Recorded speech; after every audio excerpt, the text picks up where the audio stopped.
want to work. The more famous I become, I like real people. People that are struggling and want to do well in their life and want to work. The more famous I become, the more ingrates and the more bums I've met. I mean, I must be in the wrong circle. This being famous is not all it's cooked up to be. Listen, let me tell you about people. People are opportunists. They look for a chance for you to fall, but they stay close to you as if they're your friend or your empower. But as soon as the opportunity comes, that's when they like stick their forks in your neck and in your back. But then one day, if you're strong and you overcome your adversity, then it's gonna be their turn. But let's see how well they handle it. I don't think that the people that can handle it well as I handle it, they're not as tough as they think they are. Everyone thinks they're a tough guy, they're a big shot, but they're not. Deep down inside, if you strip them down for what they truly are, they're cowards because they manipulate and they misuse people. And only cowards do that because they're insecure themselves and their own manhood. I talk to the smallest, wimpiest guy in the world the same way I talk to the biggest, baddest motherfucker. I say something behind their back just like I say it in front of their face. I like real people. People. Yes, yes, yes. It's the boxing talk and classic fight review.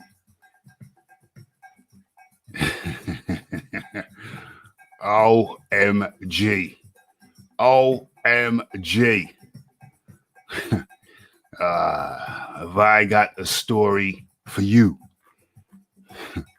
Okay, let's get into the chat. Okay, who we got? We got James, Philip Carl Roberts. We got the Ped up in the building.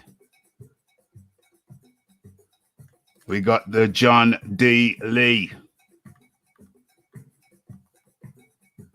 We got the Troy Graham. Intangible Boxing.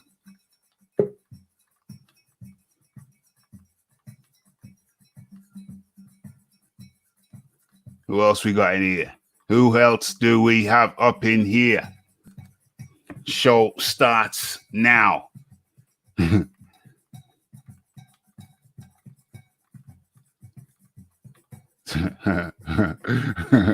Great news, says Eddie Stavern. Oh, OMG. What's this? What's this? I'll get my question in now. Get my question in now. Who the hell? Who's he calling James? Who's James? Oh my God. You're talking to James. James, Toney. Yeah. I get you. James, what is your most memorable night of your professional boxing career? Okay, so let me clear the background. What's going on now? Let me clear the background. Let me stop sharing that. Okay, it's now that we are officially live, so people are coming in. So people are coming in.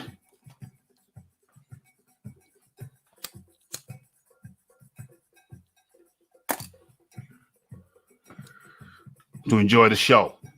Okay, so I think I better play. Do I play a short warming video? Maybe I play a short warming video to allow. Have I got a short one? Do I have a short one? Do I have a short warming video? Yes, I do. Let me play the short warming video. Only a couple of minutes to allow people to populate the area so I can send out the message.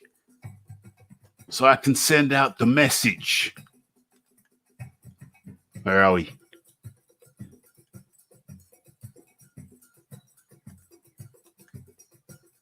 Okay.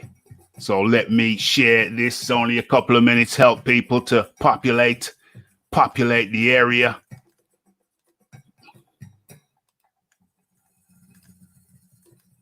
Okay. So let me shut that down. Let me share my screen with you. There it is. Just a couple of minutes. Let's, okay. So somebody waiting in the background. Come back in around 5 minutes. After I've done my monologue. Gotta do my monologue first. My monologue comes after the warming video. And Am I sharing yet? Yeah, I think I'm sharing. Okay, so let's hold that there, and let's give you a couple minutes of warming video time.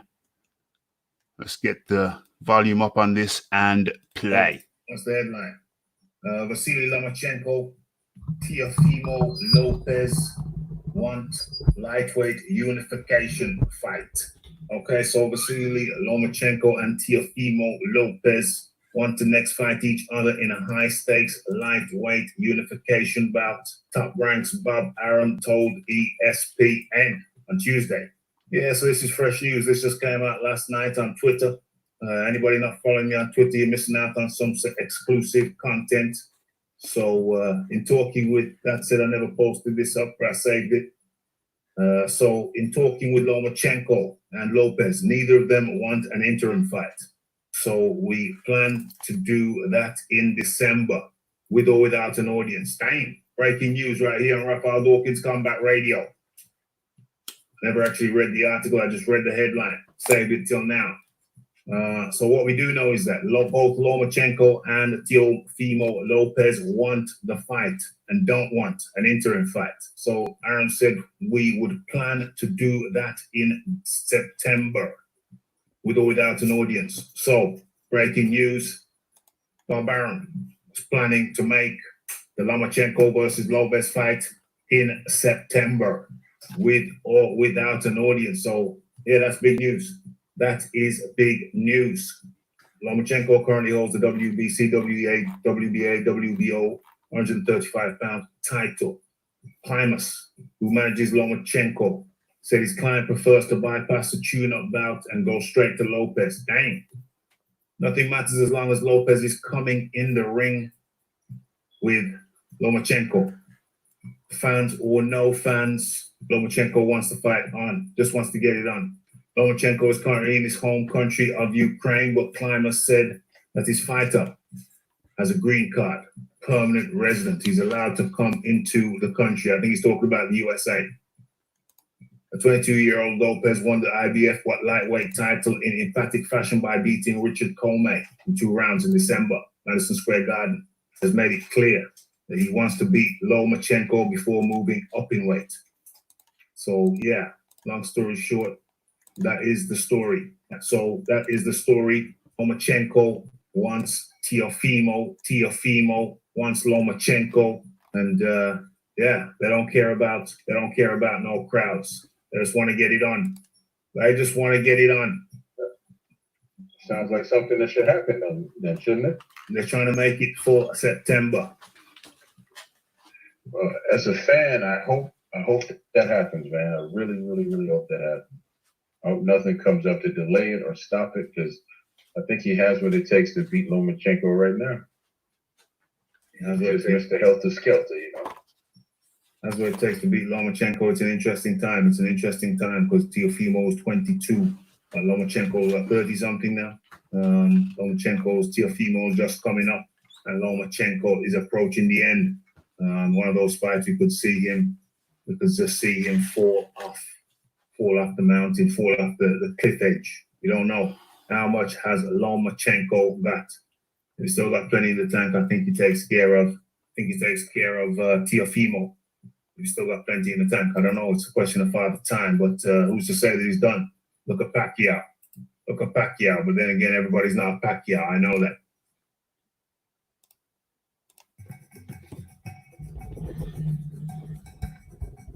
Okay.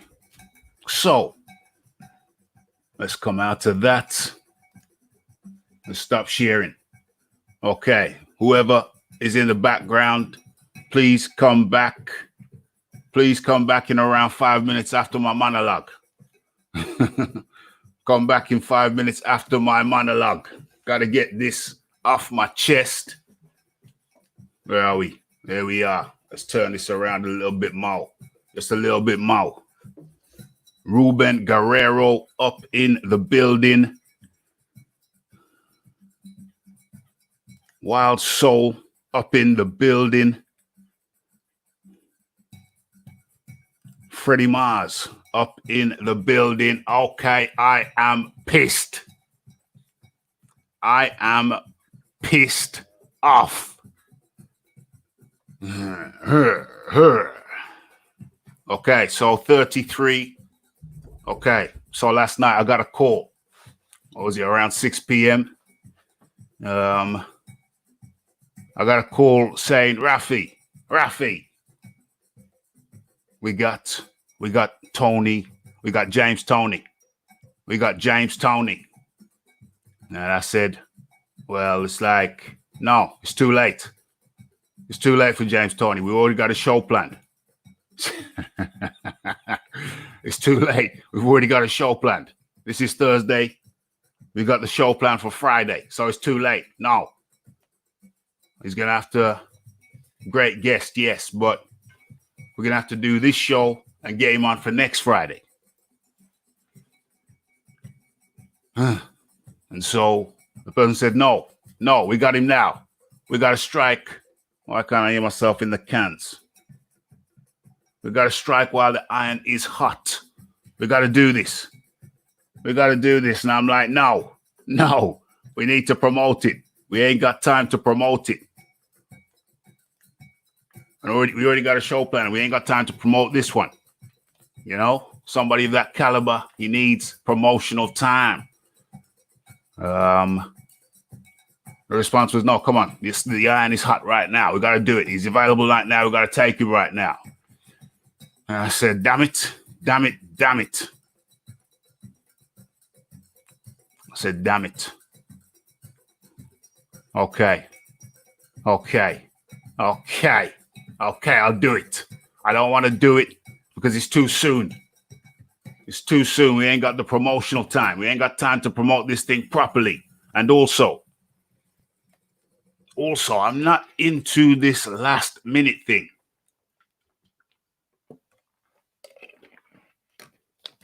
I'm not into last minute things. I'm not into the last minute thing. I'm into getting things properly arranged. The problem with the last minute thing, what's going on here? The problem with the last minute thing, when you make last minute arrangements, is that whoever you made the last minute arrangement with could back out at the last minute. That is the very nature of last minute. There's no real deep commitment. It's just a last minute thing. It's a last minute thing. It don't mean nothing. It might not mean nothing. So that was last night. That was around 6 p.m. UK time, something like that, 7 p.m. So I thought, okay, I've got all the promotional work to do. I've got a lot of promotional work to do. Now I have to draw up the flyer. I have to reset the show. I have to get it out on social media.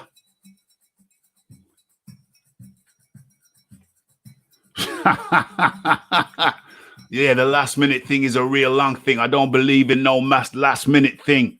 I don't believe in a last minute thing. No. So the person you're making the last minute agreement with, arrangement with, well, it's a last minute thing to them. It's a last minute thing. It came so easy. It can go easy. What is the commitment? It's last minute. And that's my whole philosophy, why I'm against last minute things. When you make an arrangement with people, you try and give them as much notice as possible. Because as soon as they agree on the last minute, as easy as they can agree on the last minute is as easy as they can decline. Rain check. That's why I'm just not down with the 1 minute thing. I ain't down with it. So I was kind of pissed because I saw the potential. I saw the potential for a last minute thing to go sideways, take left immediately, no warning. Well, the warning is in the fact that it's a last minute thing.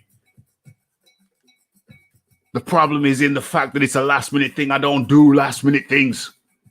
I arrange things. Last minute things don't have enough weight or gravity or commitment. That's right. You measure twice. Cut once, 100%. Anybody who's learned to trade knows that. Okay. So I send out the link. Another thing, I didn't have the guy's contact details. That troubled me. That disturbed me. So in the meantime, I'm drawing up this, I'm drawing up that, I'm making the show up, I'm rejigging the show, canceling the old show. Now it's a new show. There's a lot of shizzle that goes into that. And I'm doing this and I'm saying, yeah, I don't even have the guy's contact details. This is against my philosophy, my ethos, my mode of operations.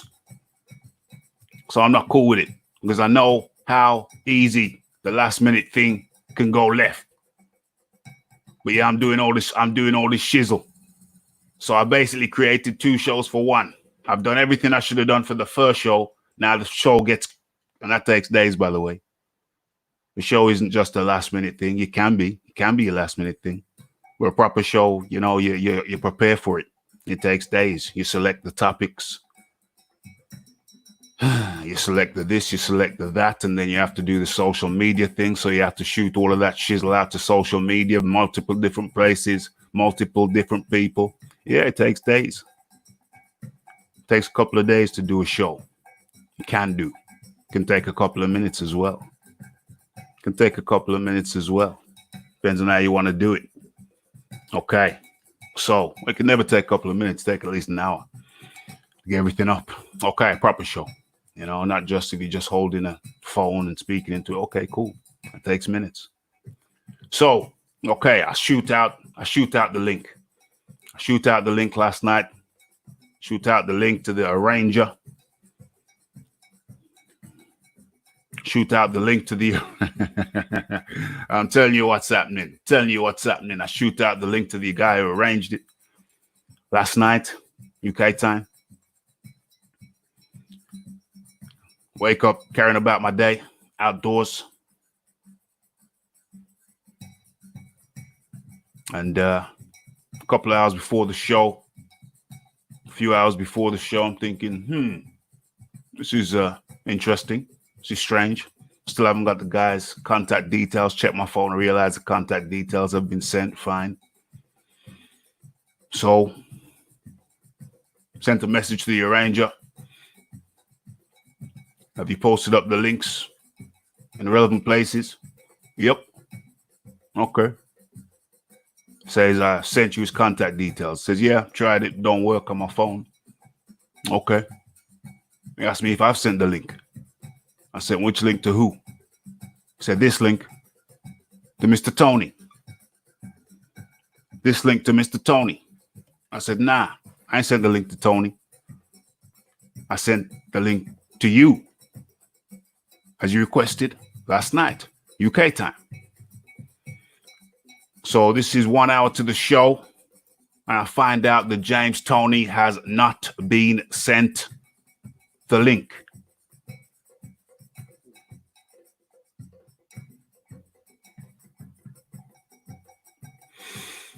Deep breath.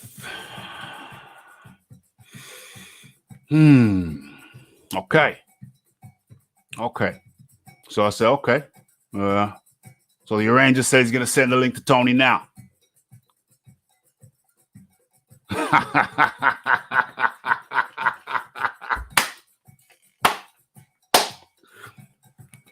So 1 hour before the show, the link goes out to James Toney.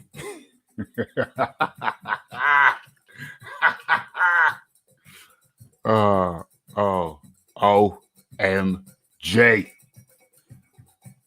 OMG. So obviously now the writing's on the wall. It's a last minute thing. Last minute thing is low commitment. And dude has not received the link.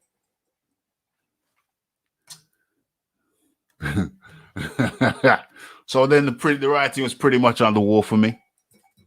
PC Jacob, Cristiano Woo, Mr. Spooks.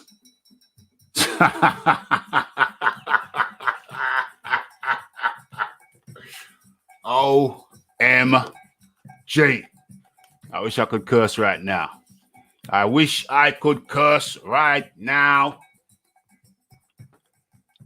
Yeah, so pretty much, the writing was on the wall. And then, what is it, 33 minutes before the show, I get the message. What was the message?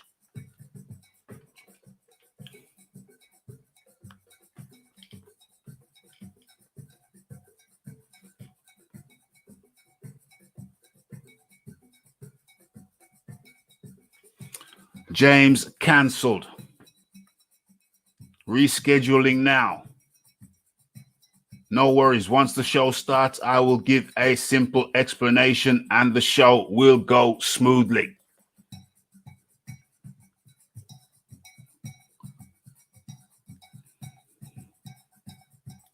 That was 33 minutes.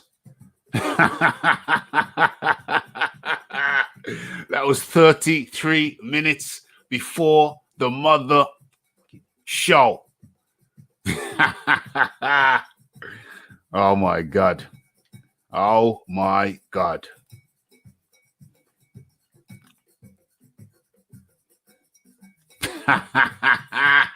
The show must go on. And so you see, ladies and gentlemen, I hate myself. I hate myself when I go against my own logic, my own philosophy, that my own ethos, that which I know makes sense. I hate myself. I hate myself every time I go against my own knowledge. Every time I go against my own knowledge. I hate it. I hate going against what I know makes sense and doing what I know does not make sense.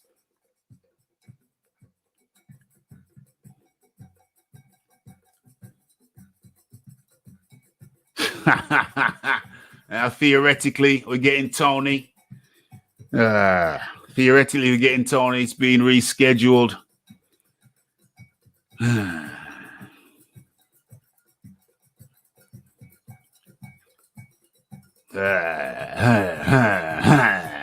You know, going against my own philosophy and going against that which I know makes sense to do something which I know does not make sense. It didn't make sense from the start.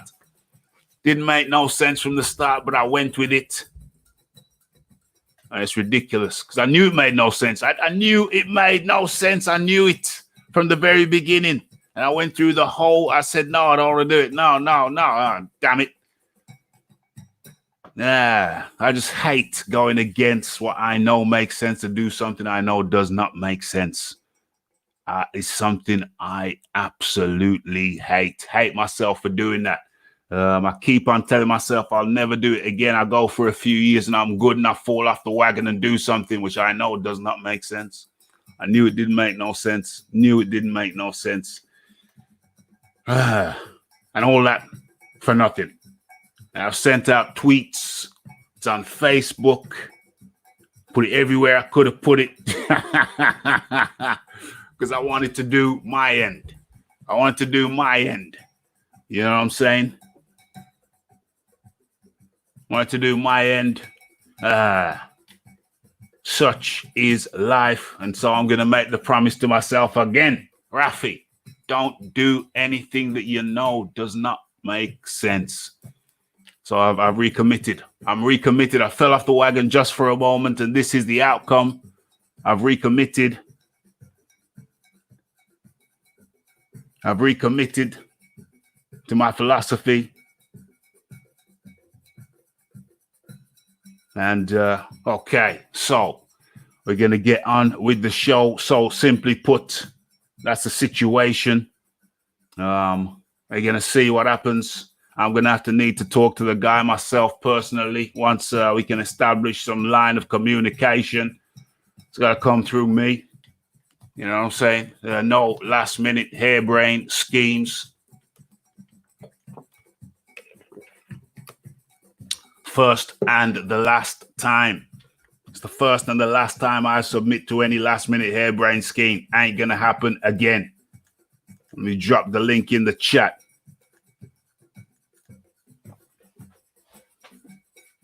Boom, boom, boom.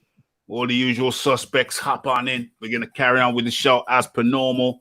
And then we're going to do the fight. There's two of you, Ralph. Is there? Okay. Well, it's two of you.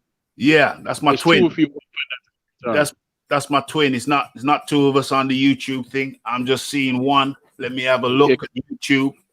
Let me go into the YouTube, see what's going on. There's two of me. There's an echo. Okay, let me log. No, there's only two on YouTube. Only two on, there's only me and you on YouTube.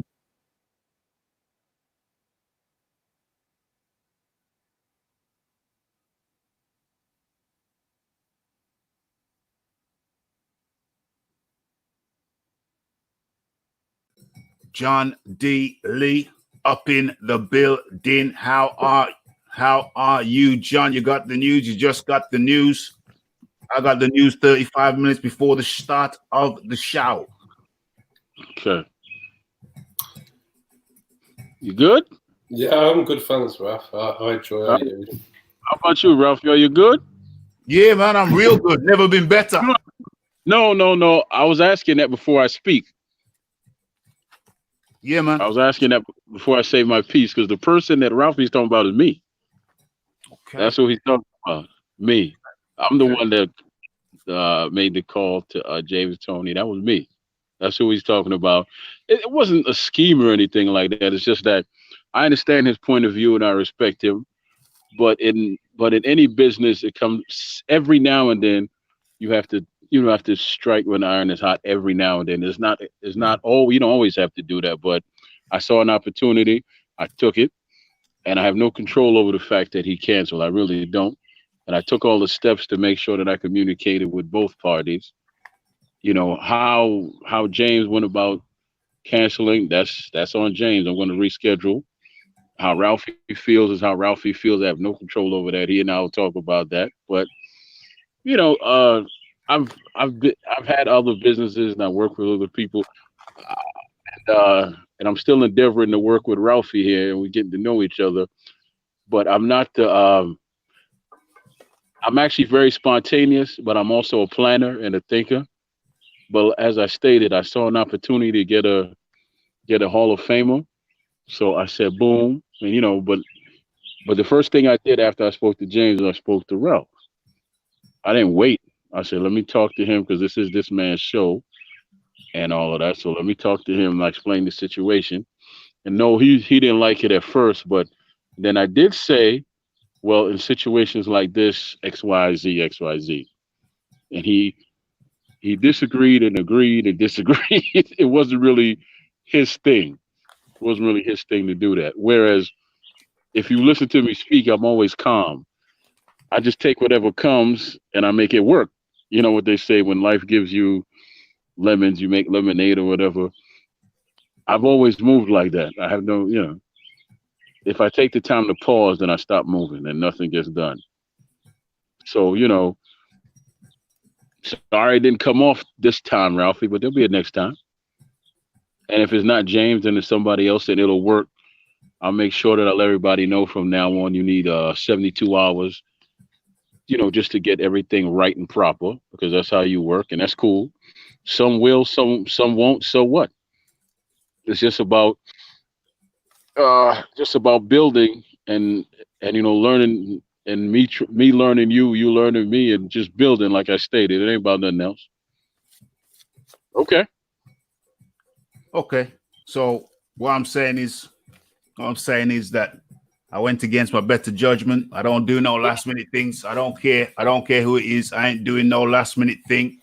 I don't do last minute things. I ain't doing no last minute. I ain't doing no last minute things going forward in the future. Anybody that comes on, it's gonna be multiple days notice. The details, if you arrange it, the details come to me. I confirm it. I talk to them. Make sure that I'm satisfied. Everything's good. Make sure that I'm satisfied. It's solid. Make sure there ain't no flaky business going on. Make sure that we have a proper talk. And then a few days after that, they can, you know, I'll make the arrangements and they can come on. That way there's no hocus pocus, there's no higgery jiggery, there's no ambiguity. and everybody has multiple days notice. Everybody knows it's a serious arrangement, a last minute thing. The problem with the last minute thing is people can blow it off at last minute. It was made at last minute, they blow it off at last minute like it was nothing. That's the problem. Okay. That's the problem with the last minute thing. That's the reason I don't do last minute things. So ultimately, like I told you, I said put it back till next week. I said put it back till next week. So what's happened? What's happened is that we've had to put it back till next week anyway. So what happened? James Toney he didn't come? That's what it was? No. It's a last minute thing. It's a last minute thing. It's arranged last night. He didn't show, but let me say, as a consequence of the fact that it's a last minute thing, the man dropped out. Someone had their radio in the background or TV or something. The man dropped out last minute, but it doesn't surprise because that's the problem with the last minute thing. And the thing is, if you make arrangements in advance, then you can probably get a cancellation in advance. So you simply have more time to play with. Like I said, my ideal is do it next week, carry on with the show as planned, do it next week, schedule it properly, talk, all the parties who need to talk. So you've got days to promote it, and you've got a margin for error. With the last minute thing, there is no margin for errors. 33 minutes before the show went live that I found out. Ralphie, I understand everything you're saying, and I agree with you. But at the same time, you could plan something, and just the type of business you're in, just to let you know, you could plan something, and everything will work out smoothly for you, and that person could do the same thing, cancel at the last minute, and you have because see, it's no contracts or anything being signed. What you're doing is you're taking this person at their word. It's not like we're signing any contracts with them that says that you have to be here. We're having conversations with them, and we're trying to build with them, and then maybe anything could have came up at the last minute. It could have been 5 minutes out, 10 minutes out. Just like he could actually log into the show right now. He could actually log into the show right now and say, okay, I'm here. He can log on at the last hour and say, I'm here. It's just about, I guess with me, I'm just very flexible, man. Anything that comes. No. Let me finish. Let me finish. Anything that comes, anything you throw at me, good, bad, or other, I have to deal with it. I can't just say, okay, I'm going to, you could say that because it's your show, but in my soul, I'm the type that says I have to take anything that comes at me and have to find a way to deal with it. That's why you see me calm all the time. I find a way to deal with it. And if it's not James, then, I'll just endeavor to get somebody else. I told you, man, I'm doing this, let me just address that. That's not the point. The point I'm making is that protocols are put into place to avoid this kind of thing. Do you know what I'm saying? So I have protocols in place to avoid this kind of thing. I guess what I'm saying to you is that in future, I'm just gonna have to do it my way, bro. I can't take no last minute thing. I ain't doing no last minute thing again. It's the first and the last time I do a last minute thing. Going forward in the future, if you set somebody up, which I appreciate you making the effort to set it up, you set something up, but the timing was not right. Last minute things are not my cup of tea. I don't trust them. I don't believe in them. And I believe that there's too much margin for error. When something is properly planned, there is less margin for error. Last minute, large margin for error. Properly planned, less of a margin for error, and contingency plans can be put forward. So that's all I'm really saying to you, Troy. I'm just disappointed that for the first time over here at Raphael Dawkins Combat Radio, I've told the people I was going to do something and I didn't deliver. Well, I understand you there, brother. I completely understand you and I respect it. And I'm just going to follow. I'm going to follow, how you move from now on. But I can tell you, it won't be the last time because I'm gonna follow all the steps. But like I said, people could call out and do anything they want because there's no contracts here. There's just there's no contracts over here. It's just you taking these folks at their word. And so if they do call out at the last minute, you have to be able to deal with that. And kind of, you have to go with the flow. Even if you get everything you want put in place, you got your 3 days, you got everything. They guarantee you I'm going to be there. And then all of a sudden you get a text that says, Ralphie, I'm sorry, I can't come on. And they get sent you that text at 3:55. Yeah, that's cool. That's cool because that 3 days notice. Yeah, I had to do 3 days worth of work in one night. Do you understand? So I'd rather do 3 days worth of work in 3 days. You see what I'm saying? So there's an impact. There's an impact when you have to do 3 days worth of work in one night when it's totally unnecessary. And also, we both put work in, brother, because I was out pushing it too. So and what I'm saying is that if you'd have followed the plan, my plan, we wouldn't be in this situation. You wouldn't have had have to bust your ass. I wouldn't have had to bust my ass for what turns out to be nothing, which is what I anticipated, which is the fear, which is what I suspected. It was a fear, and I went against my better judgment and did something that I don't believe in, and boom, didn't work. You know what I'm saying? But anyway, we're gonna have to move on now. That's that. The message to people is don't go against your protocols if your protocols work. You know what I'm saying? If you got protocols that work, I got protocols that work. Don't go against the protocol. That text John Daly yesterday. I voiced my concern. I said, this is a last minute thing. I don't believe in last minute things. Too much margin for error. I text the next friend. I said, listen, I'm doing this, but there's too much margin for error to this shizzle. That was my stance from the beginning, and so it's come to pass, and yeah, that's how it is. Let it go. It's over now. It's over now. That's what happens when you go against what you know. Okay, so that's done. John Daly. Hi, Rafi. John Daly, how you doing? No, James, Toney, tonight, as I feared. Well, things happen. It's okay. You'll have a better show when he's on. It'll be fine. Battle rifles. No, James, Toney. What is it, Raphael? No, James, Toney. No, James, Toney. Oh, okay, yeah. I mean, it's fine. I think he's probably busy, and he was on what's the name channel not too long ago. I forget his name, but he had like 3 different boxers on at one time. I think he had him on. I think he had freaking I don't know. I think he had like an older head Mexican boxer that was on there. Like he had he's probably busy. So it's probably all they're doing now because everybody is at home, live streaming from home, talking to people during COVID-19. So that's probably all he's doing now. He's probably busy right now. So, next week, we'll see what's happening. Next week. I was going to ask him, did he still eat at Burger King? Burger King. Well, was he sponsored by Burger King? No, the dude just loved Burger King. Yeah, every time after his fight, he'd be like, I'm going to Burger King. And that was exactly what he did. Damn. And they didn't pay him. Damn, that's trying to be shut. They should have. I mean, I don't know if they did in the past, but they should have just sponsored James Toney.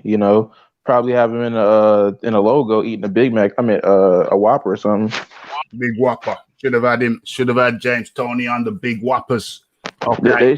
They should add a burger named the Toney or the Lights Out or whatever. Like sponsored by James Toney. Lights Out, sponsored by James Toney. Okay. Yeah, like a burger, like call the Lights Out or something like that. Yeah, man, 100%. If you're calling out his name, if he's calling out company name, they should have the damn. Management should have had some input. Management should have kind of arranged some kind of meeting, some kind of deal.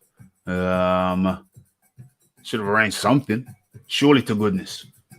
What is this here?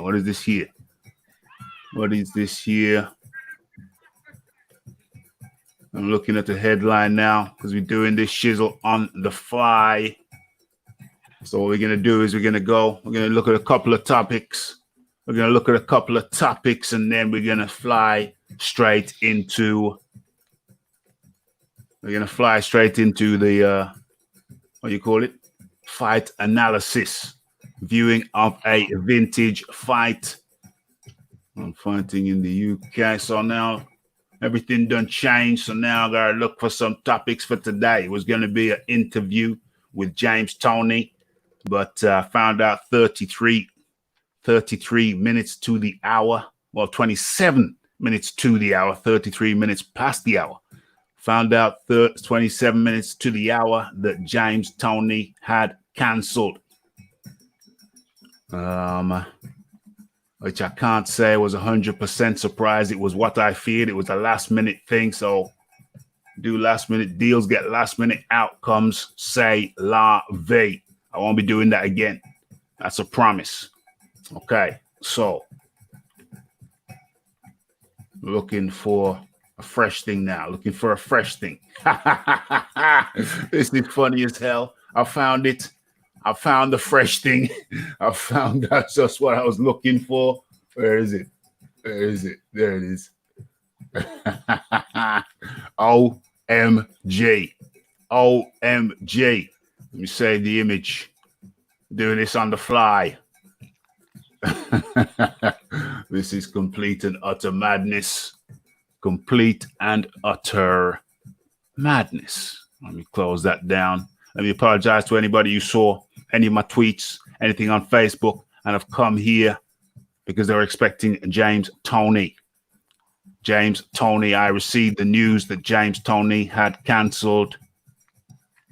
I received that news 27 minutes to 9. Let me add this picture up in here. Where is it? Boom, boom. Battle rifle. Yes. You a big fan of Baskin Robbins? No, I just wanted to see if somebody catch on to it because it's supposed to be battle rifle. That's why I got to be on. Because you got the color of Baskin Robbins. I put it there purposely to see if somebody would just like notice it. Like a little quiz. Battle rifles trying to test people's mental agility. Like I never heard of Baskin Robbins. What you mean? This is just my name, battle rifle. Yeah, exactly. I didn't even know. Actually, if I'm being honest, I don't think I've ever went to Baskin Robbins though. What is it? What is Baskin Robbins? It's an ice cream place, isn't it? Okay. Yeah, I heard of it. What? I heard of it. I went to in area of mine, man. We have a Cold Stone. We don't have Baskin. I don't think we have as many Baskin Robbins. Mm-hmm. You on the West Coast or where you at? I'm on in the South, bro. I'm like in Florida. Oh, y'all have Baskin Robbins down there, don't you? I mean, I don't see any. I mean, maybe I'm just missing them. I don't be seeing none. Okay, so I tell you what. As we move into the topic, allow me to share my screen with you. Okay, so this is going to be an interesting one.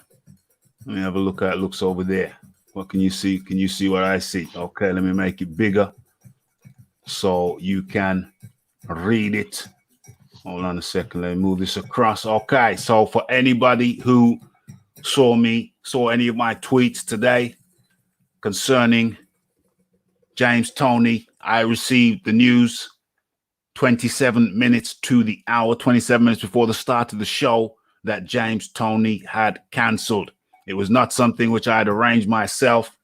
So that's just the way it is. That's just the way it is. My profuse apologies. It was a last minute thing. I won't be doing no more last minute things ever, ever, ever. They'll be pre-arranged, pre-planned long before the show. This was something like about just over 24 hours. No, don't believe them. Won't be doing it again. But anyway, let's get into the show. The show must go on. My apologies go out to anyone who was inconvenienced. Right.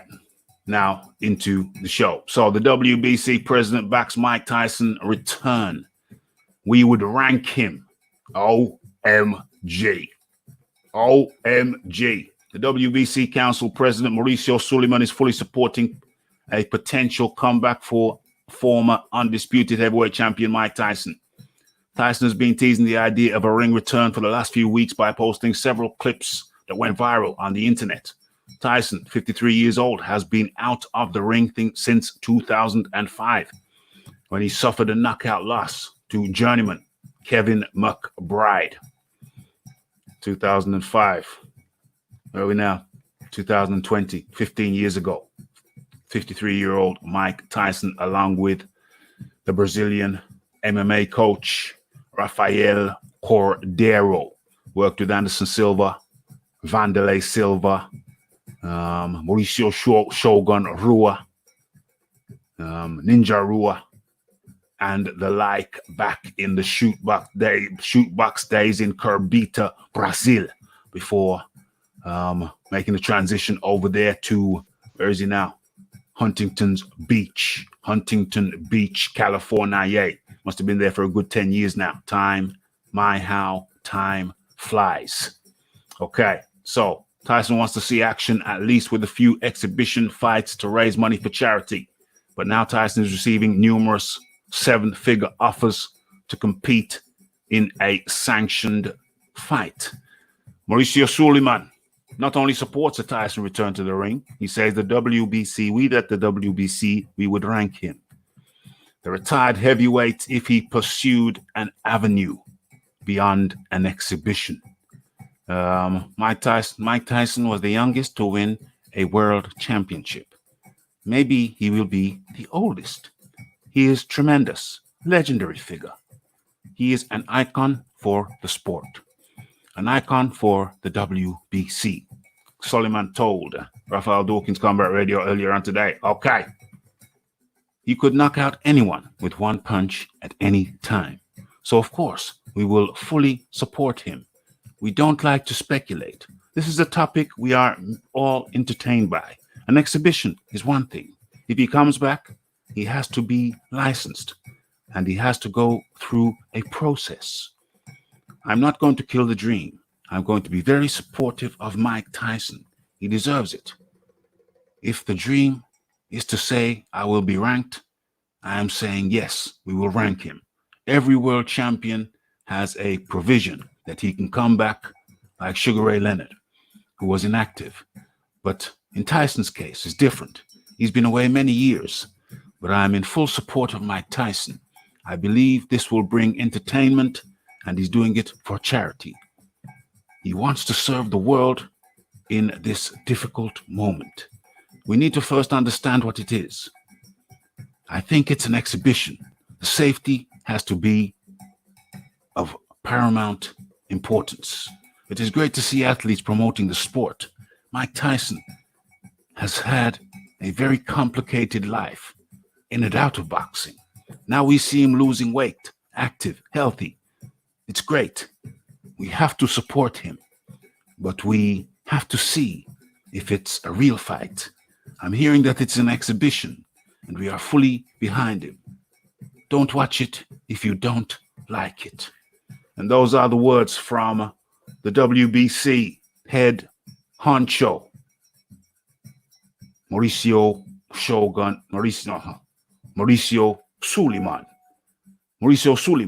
Okay, so heading back over to the chat.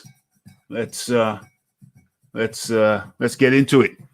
Troy Graham, let's get into it. I tell you what, the fact that he said he would just rank him out the blue. Okay, before, just a little history lesson real quick. Before people were saying that the WBC was the most prestigious this or that, which is a lie, they were the most scandalous ones. The Suleimans were in Don King's back pocket, like his wallet for for years. He would tell them to jump, they jump. He'd tell them who to rank and who to, all of that. The fact that they would even come out and say they would rank him out the blue explains that they just how worthless of a sanctioning body they are. You can't just rank some. I don't care who he is. People have to earn that spot, and I doubt that Mike is gonna get ranked and get used like that because, as he stated numerous times, he's doing this for charity. And if he does get ranked, Dillian White should sue the hell out of them because I guarantee that they're gonna put him above Dillian White, and that should be the last straw for White. That's all I got to say. But the thing is, if you tell a lie often enough, it actually becomes the truth. Hence everybody believing that the WBC is the #1 belt. The WBA was the belt that Jack Johnson held, Sugar Ray Robinson held, and all of them. And then it became the WBA because it was the National Boxing Association belt at first. And then it became the WBA, the World Boxing Association. Then I believe some 60 friggin' years later, or close to that amount of time, comes along the WBC. So, no. Okay, moving it along. I know you had to respond to that, Raphael. Say that again. You responded to Boy's comment about AJ. Oh yeah. Now I know that's your boy. I mean, but anyway, I don't think that's true for AJ. I mean, most overrated. You probably could say that's somebody like freaking Klitschko, but you could say something like Wilder. No, that Raphael, we're not doing that. I know you want to grab on. No, I'm talking about who's the most overrated? I never thought about it, that situation, but if we're being completely honest, like I don't even know if I could put Klitschko in that situation either because he couldn't even fight in America for 7 years. So it would have to. I mean, Greg Page is the mention. Yeah, I like Greg Page. I don't think he was overrated. Greg Page was good. I mean, the way he was coming in, you remember how he was coming in, with all the amateur background and whatnot and the hype. Okay, yeah. Okay. Oh, the hype. Yeah. See what you're saying. But anyway, on this topic, what's the question again? The question is, let me just take down my post and then the question will appear. That's the simplest way to do it. One would have thought. Where are the banners? The banners are over here. Boom.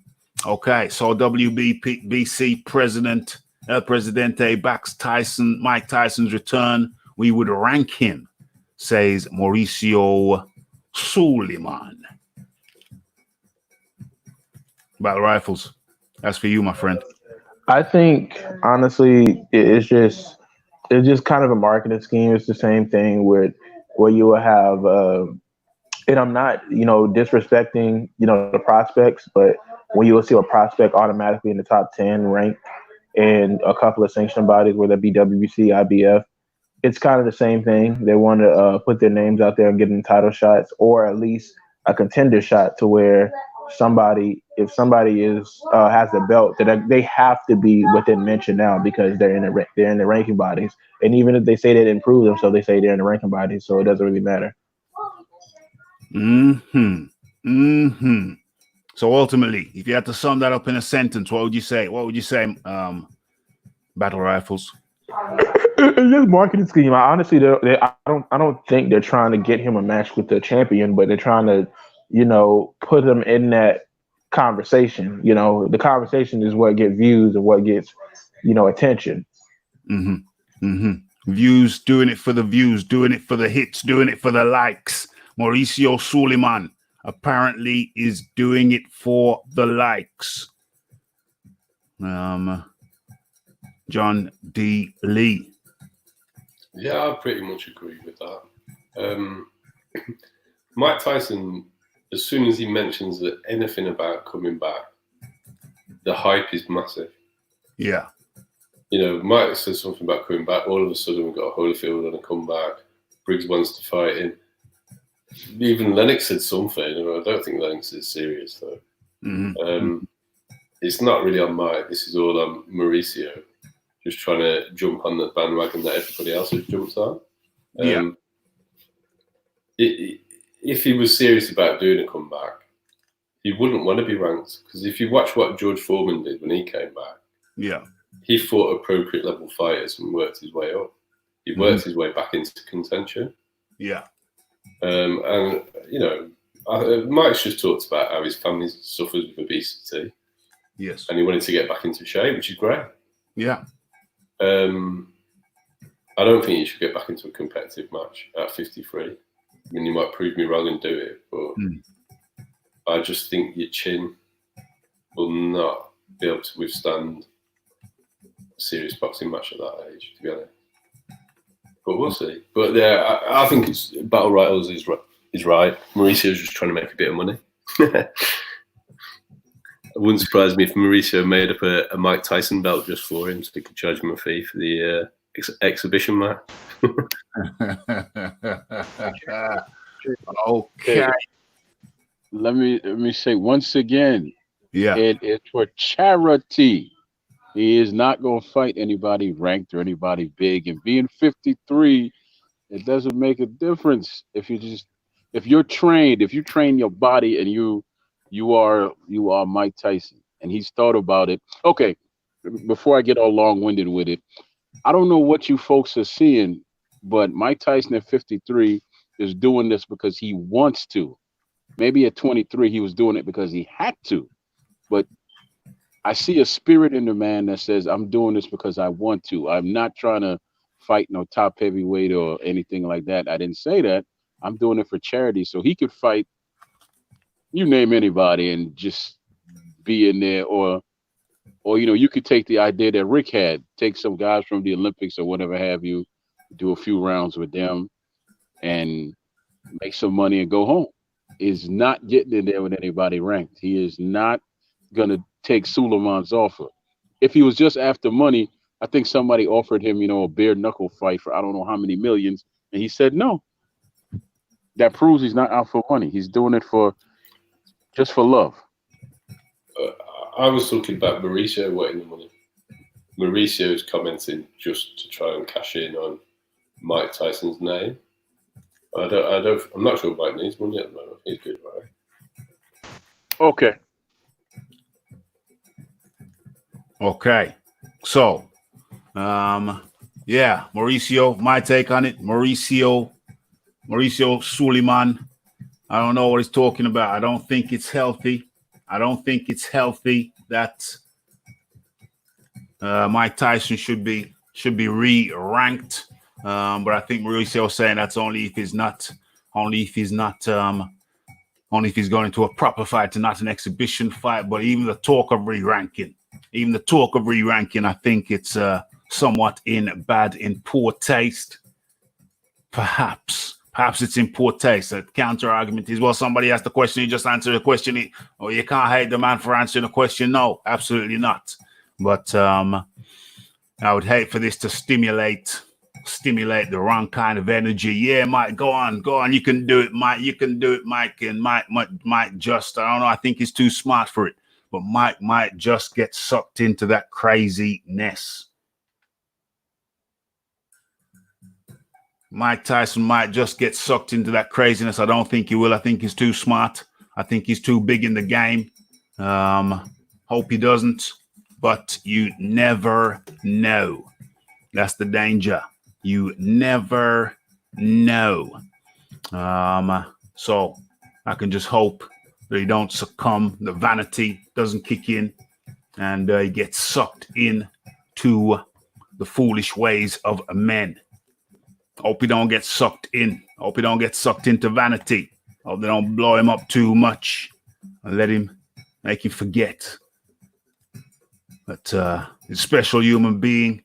But at the end of the day, just a special human being. Okay. So where we at? Looking at the new topic. We're looking at the new topic. Did I save a picture? I think I did. So let me close down some of these windows. We got open 1, 2. Okay, that's workable. Let me just write down the topics I need to do some work after. WBC Mike Mauricio. We're doing this on the fly. For those who don't know, I received a message 27 minutes before the show that James Toney had cancelled. So we're doing this one. We're doing this shiznix on the fly. Many apologies to people who saw my Facebook posts, who saw my Twitter posts. It was a situation which was beyond my control. It was a 24-hour arrangement thing. I wasn't cool with it, wasn't down with it, went against my better judgment, but I signed off on it, and it was not a good idea. Going forward, any guests will have the standard week's notice. We'll arrange it a week ahead. That's how I normally do it. That's how it will be. So that's going to be, folks. Okay, so thanks for everybody coming in. We're going into the next topic, going to the next subject. I think Toney. Who was the boxer who had sponsorship on the bottom of his boot? Did Hasim Rahman have sponsorship on the bottom of his boot? The second time when Anthony... No. It was a British fighter fighting Tyson. Sure it was with Mirror. It was the Mirror. It Piers Morgan, Raphael, that paid him for it. I'm trying to think who it was. Damn, it was a British fighter. I was thinking about that the other day because it's like British heavyweights had that horizontal type reputation. Yeah. Oh dear. I'll get the name for you. Yeah. Anybody you remembers? He was paid to lose then, right? Paid to. It sounded like he was paid to lose. Effectively. I mean, he wasn't actually paid off, but I mean, it's a losing mentality to accept sponsorship for the soles of your shoes. Sponsorship for the soles of the shoes. What? God of War says Chisora is in Russia now, sparring with Povetkin. What's your take on that? What's your take on that, Rafi? What's going on? Well, it's funny. Oh, damn. Let's change the background. Let's change the background picture. Boom. Oh, that's not it. Boom. Okay. That's it a little bit. Okay. So, you mentioned that topic. And I have actually seen something written about that. I've seen something written about that. Chisora talking about I thought he would be prepared to go over. I heard you said he would be prepared to go over to Russia and spar with Povetkin. I didn't know that he was actually over in Russia sparring with Povetkin. As a matter of fact, rat-tat-tat-tat. As a matter of fact, rat-tat-tat-tat. I got the thing right here. Should we share this? Let's share this. Let's share my screen with you. Let's line this baby up like so. Okay, so Chisora, I'll travel to Russia and help Povetkin take down White. Derek Chisora is ready to help former champion Alexander Povetkin take down Dillian White. Povetkin were White scheduled. Oh my Lord.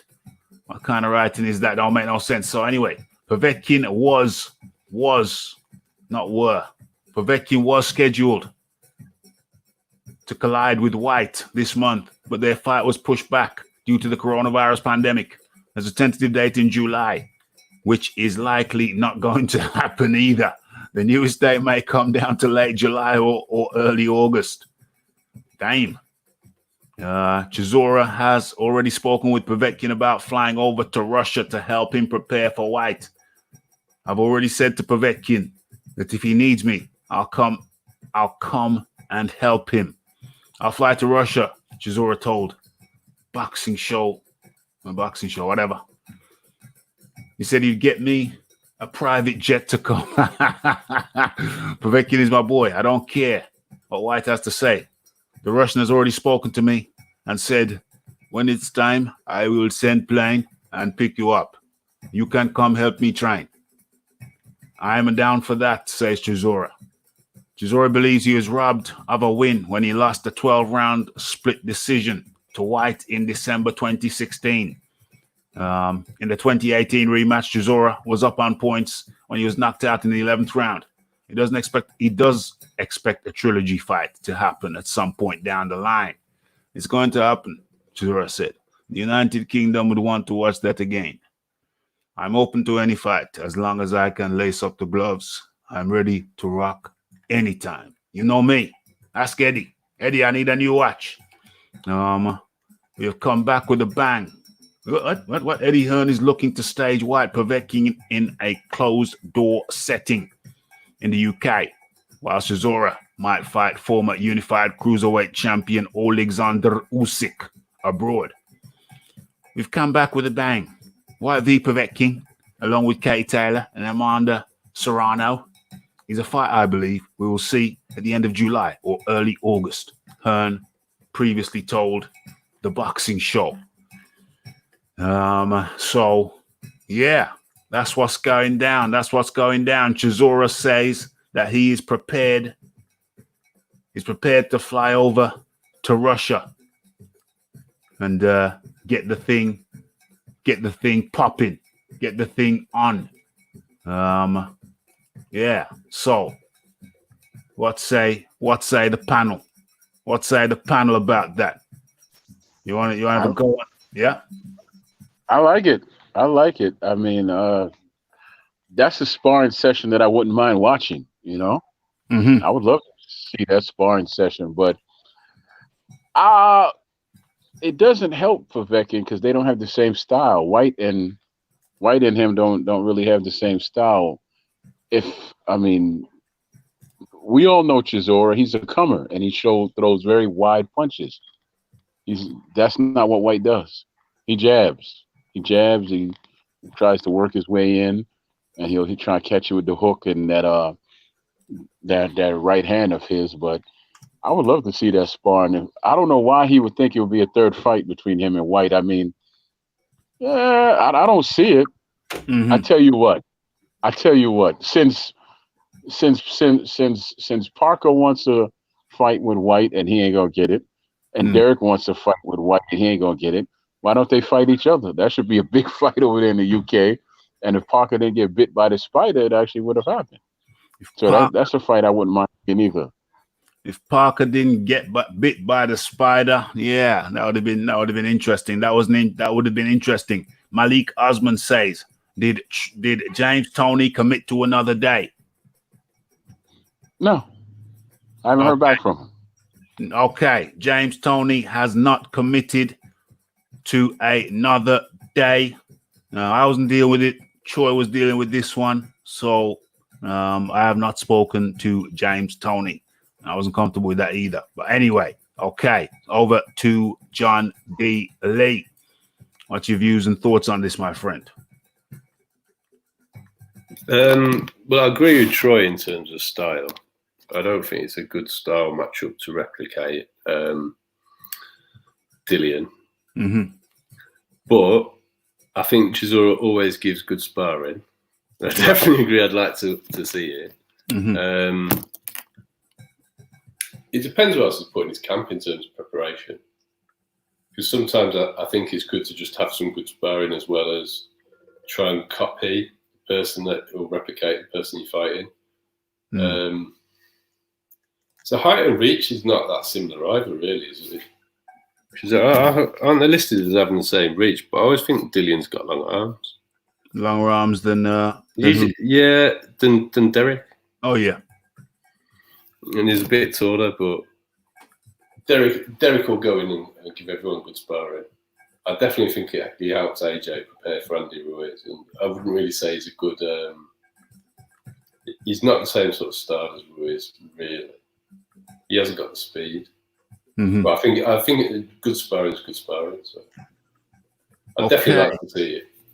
Good sparring is good sparring. You definitely like to see it. There's a guy here called Intangible. There's a guy here called Intangible. Hello, Intangible. Yo, what's up, guys? I'm good, man. You never been over here before? Yeah, I haven't been here before. But I just subscribed to your channel. You got a nice channel.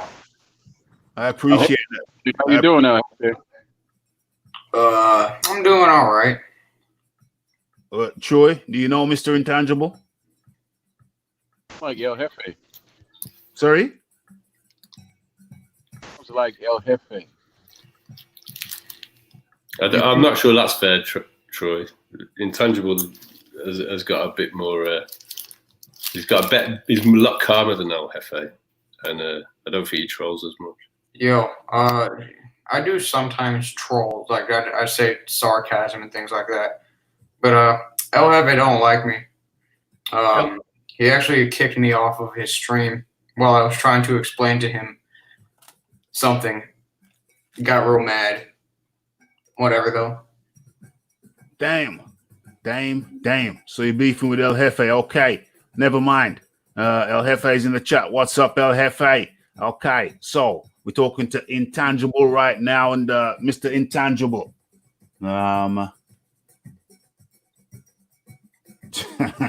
And still messages all over the place. I'm still a little bit frazzled from the James Toney no show, but anyway, the show must go on. So I think what the topic is, we're talking about Derek Chisora saying he's prepared to go over to Russia to help Povetkin prepare for Dillian White. I mean, I don't know if he necessarily needs. I mean, I actually think that's probably some solid sparring for Povetkin because Derek Chisora is like a poor man's Dillian White, honestly. Hence the result of the first or of the two fights they had. I think the sort of aggression that Dillian White brings to the ring can be modeled by Chisora, considering his experience with him. But I mean, I also think Dillian White is a bit more tricky than people give him credit for. I think he's really made the most of his gifts, which in my opinion isn't much. I don't think he's the most athletically gifted fighter.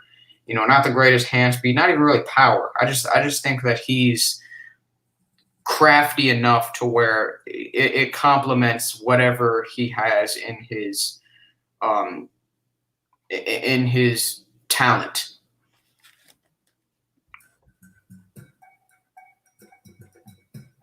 You think that Povetkin? You think that what's his name?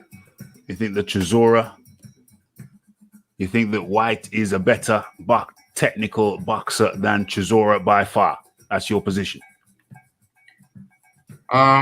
Yes, I do think so. You don't think they're in the same league, but yet, Chisora has been outscoring him twice. How's that work? I mean, I think that's a stylistic thing. I think Chisora's lack of control in the ring and all-out aggression is something that can give a lot of different fighters problems, especially a fighter who isn't very light on his feet like Dillian White. And Dillian White, in my opinion, did a bit better in the second fight than he did in the first fight.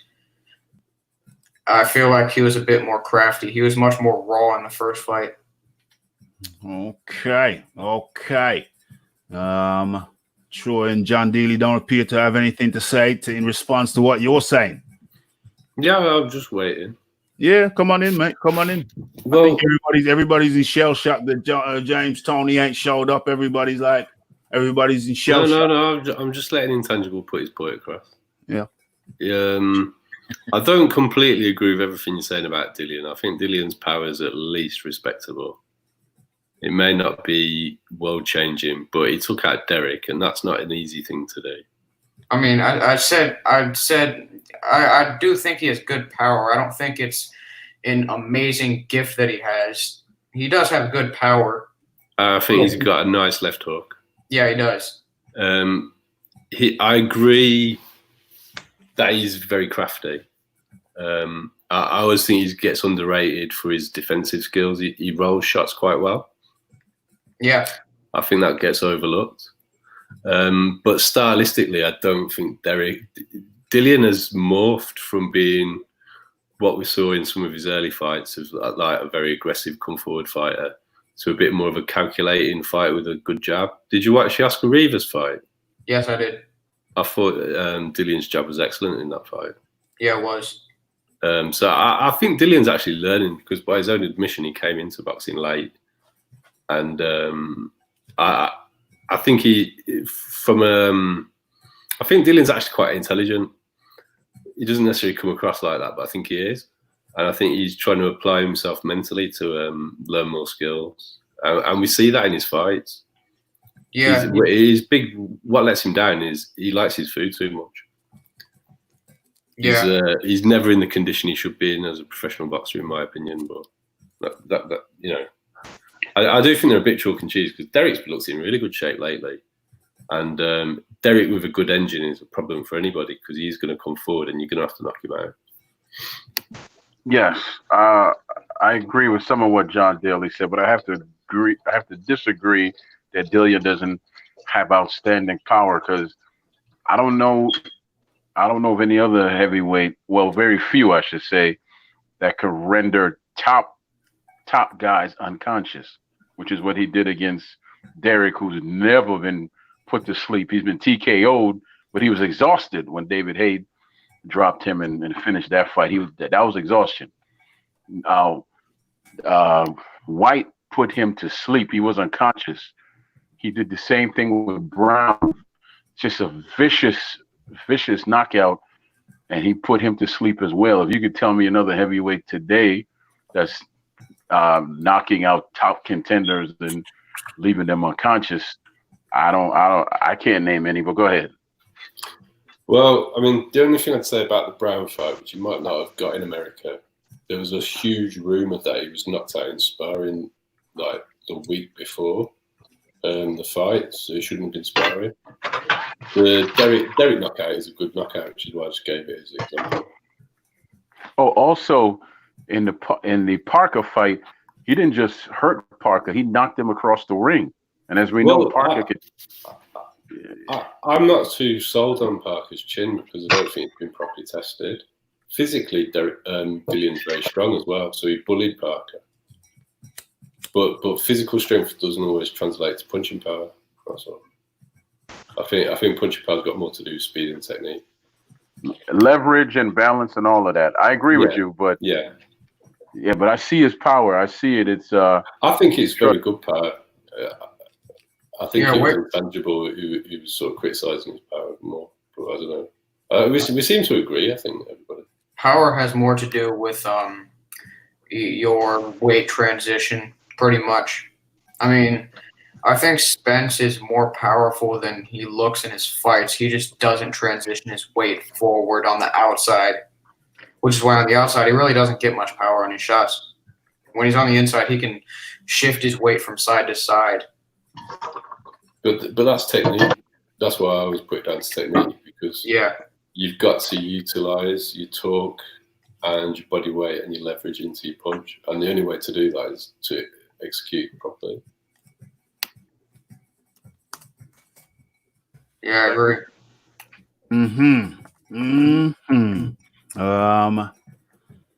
So what was the question there? What was the question?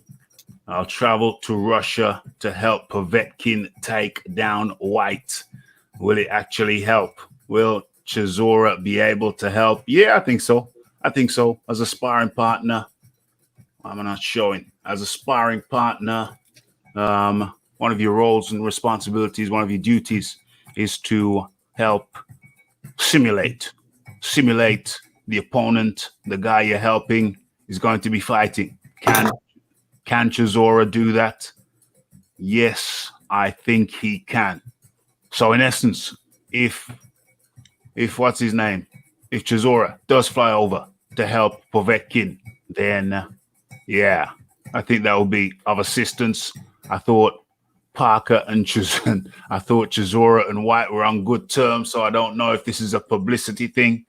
They're on good terms now, so I don't know if this is a publicity thing, but yeah, I think it would help. I think he would be able to. I think he knows. I think he knows. I think Dillian White knows. I mean, Chisora knows Dillian White's style by now.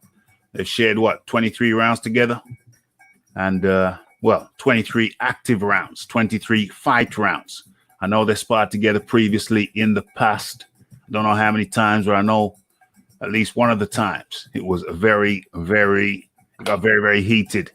Got very, very heated at the end. What's the question? Mr. Squiggly asked James Toney is a no show. Yeah, it was a last minute thing, last minute arrangement, which I don't really do. And what I suspected, what I feared might happen, has happened. It was a last minute thing. He didn't feel any obligation towards it because it was last minute, so he blew it off, which, you know, is entirely possible with these last minute arrangements. So he's not here. Also, I never got to speak to him beforehand, before putting the information out. I never actually got to speak to him. I won't be doing that again. I won't be putting any information out about anybody I haven't previously spoke to. I was uncomfortable with that at the time, and it's come to pass that, yeah, it ain't worked out. If he does schedule again, then I will most certainly be speaking to him. No ifs or buts or maybes. Okay, so no James Toney. What else we got in here? What we got in the comment section? I have to agree with Intangible. I have to disagree with Intangible about the second fight. I had Chisora washing White before the knockout. Yeah, I definitely had Chisora up. Definitely had Chisora up. But I mean, to get back to the question, I think even without Chisora, Povetkin can give White problems. One thing I think White needs to get better at or learn how to do better is to pivot off of his shots. Because I saw him try to do it against Chisora in the second fight, and he was more often than not off balance when he did it. He would usually kind of trip over himself, and he would extend his hips too far into his pivots without actually keeping his weight neutral. And he's going to need that against Povetkin, who's going to be trying to pressure him. And I don't see Dillian knocking Povetkin out because Povetkin has an iron chin, from what I've seen at least. Well, he's got a sturdy chin, hasn't he? The only person to knock out Povetkin has been Anthony Joshua, so that is a sturdy chin.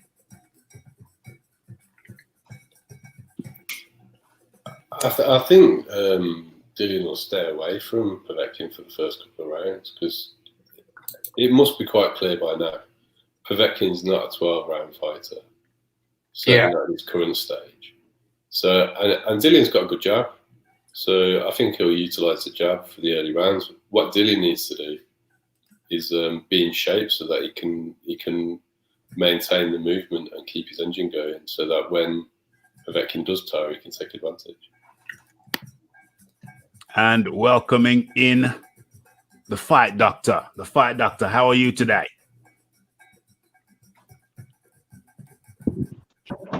Fight Doctor's in the house on Rick James status as always. What's going on, gentlemen?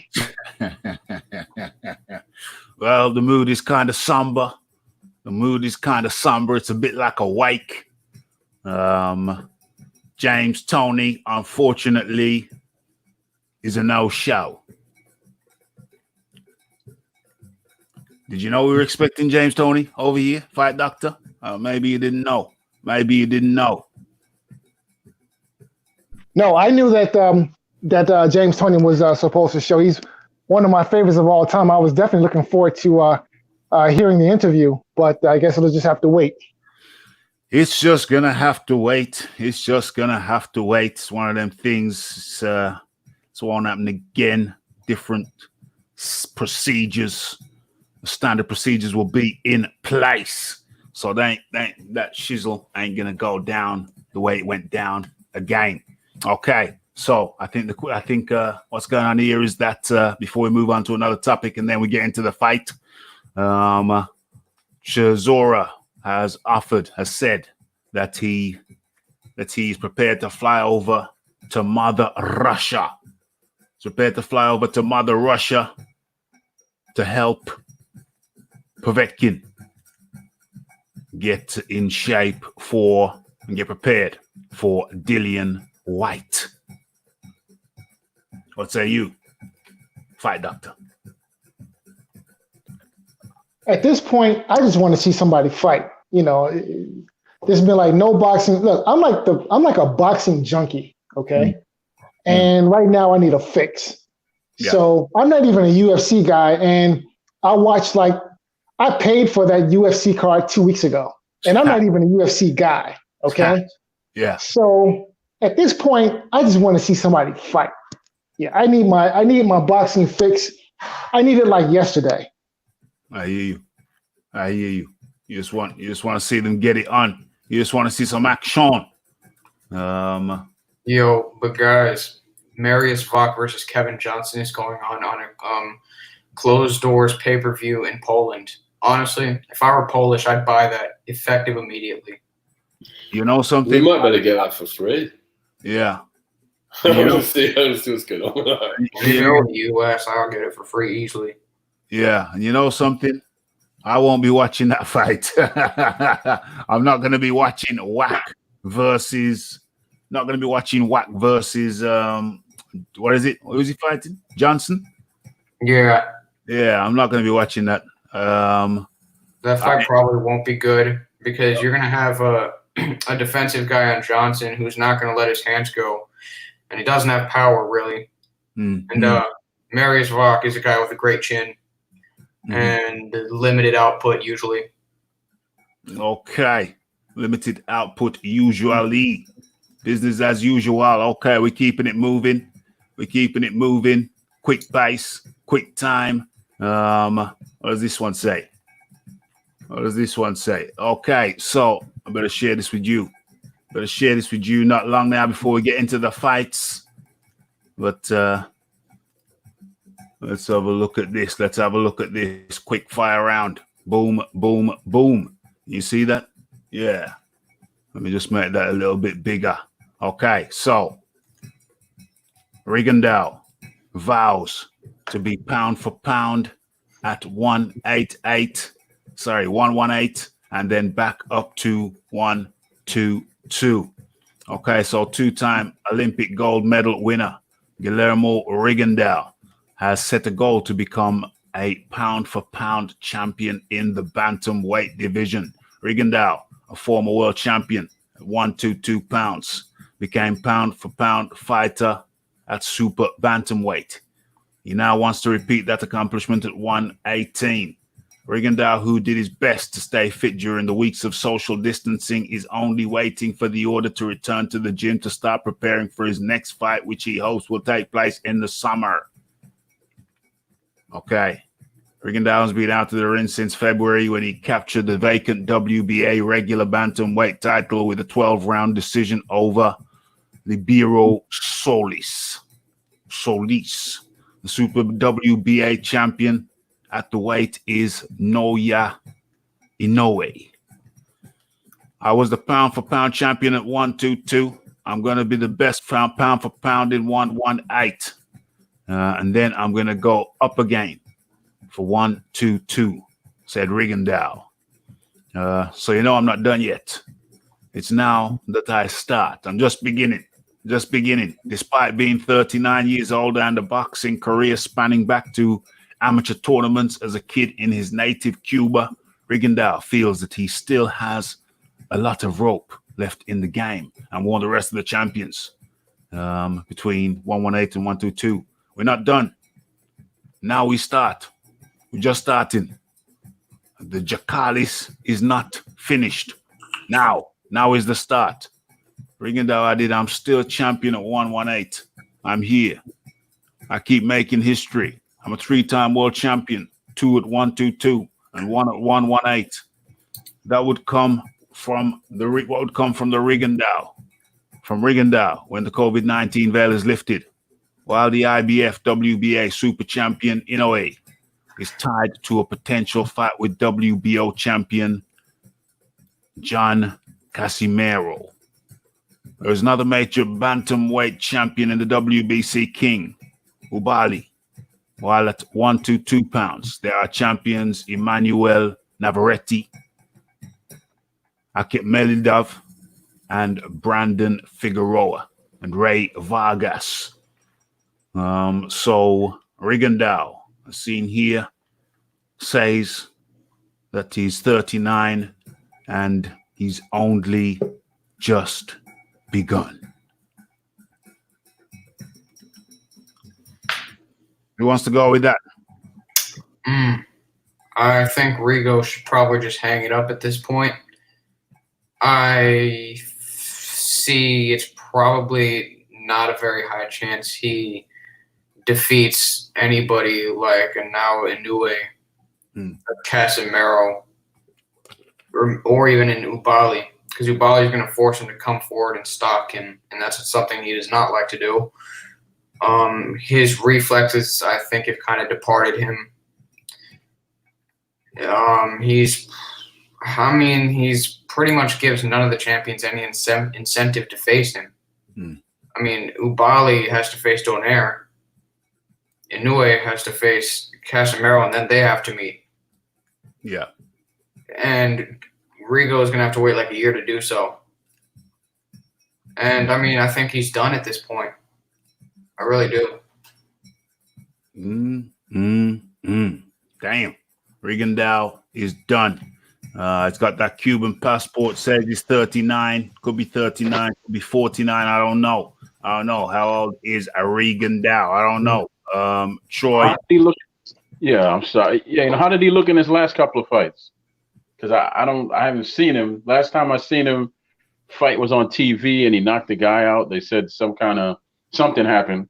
And well, okay. I watched both fights. One was against Julio Ceja. The other was against Liborio Solis. Liborio Solis, he was, sort of outboxing him in the middle rounds. Liborio Solis was taking the fight to him. Neither guy was really landing clean. The crowd was booing. It was a pretty boring fight. Rigo was trying to style on him in the later rounds. It was just a complete shit show, honestly.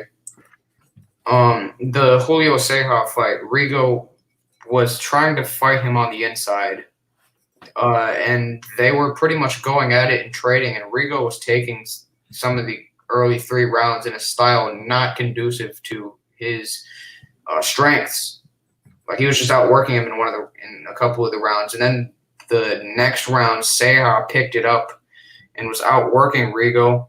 Rigo's output started to go down, and Ceja was just destroying his body, landing big shots, and Rigo was taking it much better than you would expect. Then he landed a big overhand left and knocked him down, and the referee stopped the fight in a fight that, in my opinion, should have gone on. He looked fine as he got up, and the bell was just about to sound, so he had more time to recover. The stoppage was controversial, but he got it done. Fight that was on TV, correct? Yes, it was on the undercard of Charlo versus Cota. Yeah, I didn't see him taking any bounty punishment, man. He was pretty much doing what he wanted in that fight. And the punch he threw was clean, so I agree that the referee stopped it kind of fast, but I don't recall him taking any punishment to the body. I really don't. He was getting. He was getting hit to the body, but he wasn't getting punished. Punished mean that he was forcing him to take some steps backwards. I didn't see any of that. I definitely did see that. I saw a guy who was pretty much. I don't know what it was. If it was Rigo trying to fight him on the inside, like actively trying to, but he was losing, in my opinion. He wasn't. He was looking fluid, man. I tell you what, maybe we can watch that fight together somehow. But He was looking fluid to me, and then he finally finished the guy like it was like, that's what he planned to do all along. I did not see a shot fighter. I saw a very fluid fighter, basically doing what he wanted to the other man. You see, the thing with Rigo is he's got that massive power to fall back on. And if we're talking about 118, I would be still interested to see what he could do. Even if he doesn't achieve what he set out to do, he could still get a massive payday in Japan against Inoue, because they're both huge names over there. And he needs the money. I mean, he's not been able to put enough money in the bank to retire, I wouldn't have thought. So I think, I just think that Rigo needs to utilise his power more now he's in the professional ranks. Because at 118, I don't know who can stand up to his power. I mean, who would you say can stand up to his power at 118 in Sanjima? I think maybe Inoue, since he took a ton of hellacious shots from Donaire. Yeah. That's potential. But then that's what he should build to, a Inoue fight in Japan, and that just be his retirement fund. But up until to that point, I think he could get a good amount of knockouts along the way and build some good hype and have a good fight in Japan, which would be a good fight. Yeah, he does have that power, I will say. The fight doctor. So we haven't seen the man lose since the Lomachenko fight, and that was arguably 3 weight classes above his prime fighting weight. So I'm not ready yet. I'm not yet ready to call it a day on Guillermo Rigondeaux's career. I want to see the man fight. You want to see the man fight? Rigo touching 50? I don't think he's 50, but he's, these Cubans lie about the age. But he's fought a couple of times after he lost to Lomachenko, right? Yeah. He's fought 3 times since then.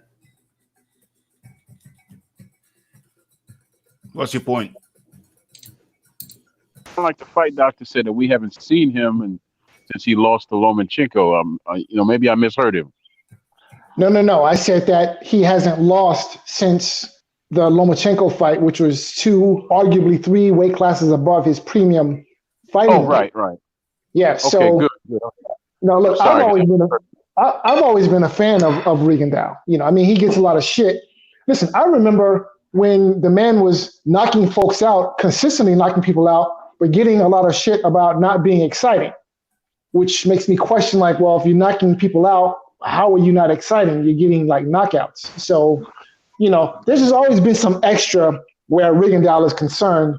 But me personally, I've always been a fan of the man. I'm a fan of the sweet science. I like, I'm a fan of the Cuban style of boxing. So I want to see the man fight. Well, the reason why people criticize his fighting style, don't get me wrong, I liked watching Rigondeaux fight in his prime against Donaire. That's a fight that I rewatch every now and then because it was a phenomenal performance. But the reason why people say he's boring is because the knockouts only came because of that one shot he would land, that big counter. Rigo, for the most part, fought conservatively and waited until you opened up to actually mount any sort of offense. He wouldn't really take the fight to his opponents that much. Yeah, you just described a very intelligent fighter. I mean, exactly. It's the sport. It's the art of hitting your opponent and not getting hit. And it seems like a lot of folks forget that the art in the sport of boxing, the point of it is to hit your opponent and not get hit. Okay? Well, yes. I mean, I'm not denying that Rigo is a great boxer. I'm just saying that his style doesn't appeal to a lot of people. What is boring? A lot of people don't know shit about boxing. That's the problem. Okay? Look. I mean, it's amazing. Defense is one of the 4 criteria on which a fight is scored, and defense is important. A lot of folks maybe want to overlook this simple fact, but defense is important and is very important to your success as a fighter, in my opinion. Defense. Yeah, and I'm at a loss to extremely is one of the fundamental basics of the damn thing. Otherwise, you're just standing in there getting hit like a piece of meat on the mallet board. There ain't no such thing as a mallet board, but I mean, I will say though, I think that Rigo oftentimes is a bit too defensive because his punch arsenal isn't really all that great. He has a phenomenal straight left hand, and he has a good pawing jab, but he rarely ever commits to his jab. And when Loma was able to just circle to the outside of Rigo's jab, Rigo had no answers. He couldn't really do anything, and he fought strictly defensively and didn't want to take the fight to him. That's one issue with his game in terms of defense. Heavier than him, right? Right? Yes. Yeah. You know, he also was fighting a man that was about 20 pounds heavier than him, which he really didn't have to fight. But none of the guys at 126 wanted him. That's none right. of them wanted him. They all he asked one of them for a fight. Frampton gave his punk excuse. What's the one that's a slapper? What's his name? Leo, the slap. I can't stand him. He just didn't even answer the phone. They all punked out on the man. Leo and Van Garcia are my two least favorite fighters. Yeah, I cannot stand that cat. But all these dudes talk, and then when the man offered you a fight, every last one of you said no. And so he had to jump from 122 to 130, right?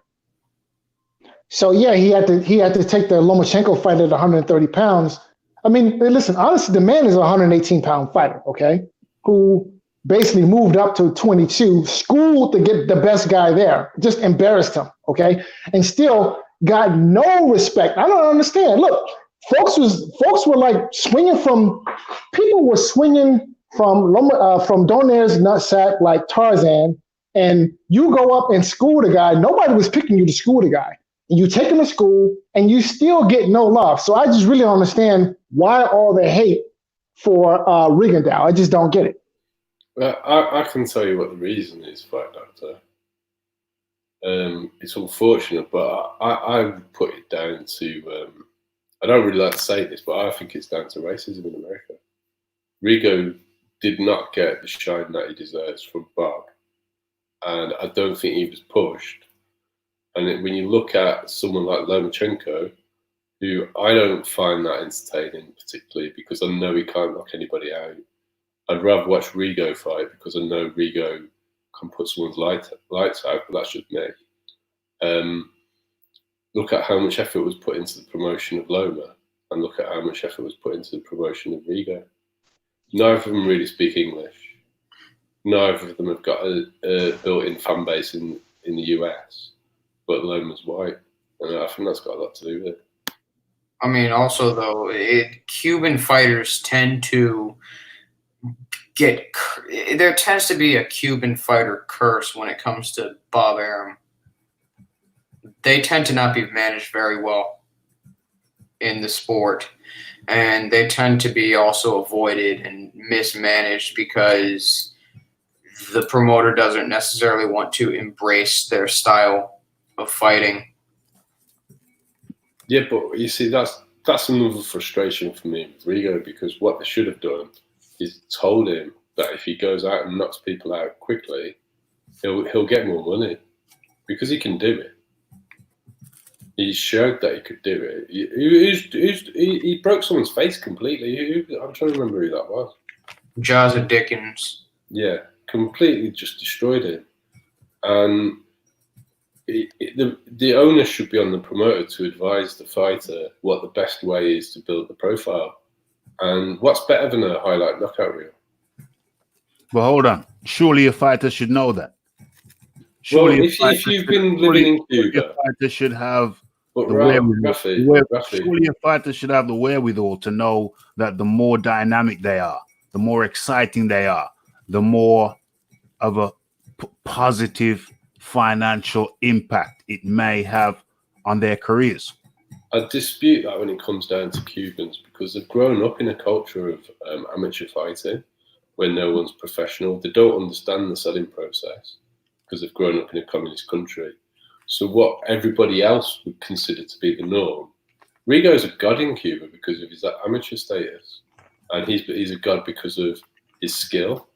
So they do actually need coaching on this. I would say all the other fighters probably not so much, but when you've been living in a bubble like that, I think that's part of the problem with Cuban fighters, the fact they've grown up under a semi-communist regime, and they haven't been exposed to professional boxing in the same way that all the rest of us have. Yeah, I mean, and there's also one aspect of amateur boxing. Of course, they don't really know the professional culture at all because of where they're from and how they're pretty much just schooled in the amateurs in schools and things like that. But one aspect that really hurts Rigo is that when he goes up on his opponent and is dominating them, this began right back in the amateurs. He would pretty much just run. And because that's what trainers taught fighters in the amateurs. If you dominate a fighter in the first 2 rounds, don't take any chances in the 3rd round. Just run. Just get the fight over with, pretty much. You know, if you're up like 12-4, that's what you would do.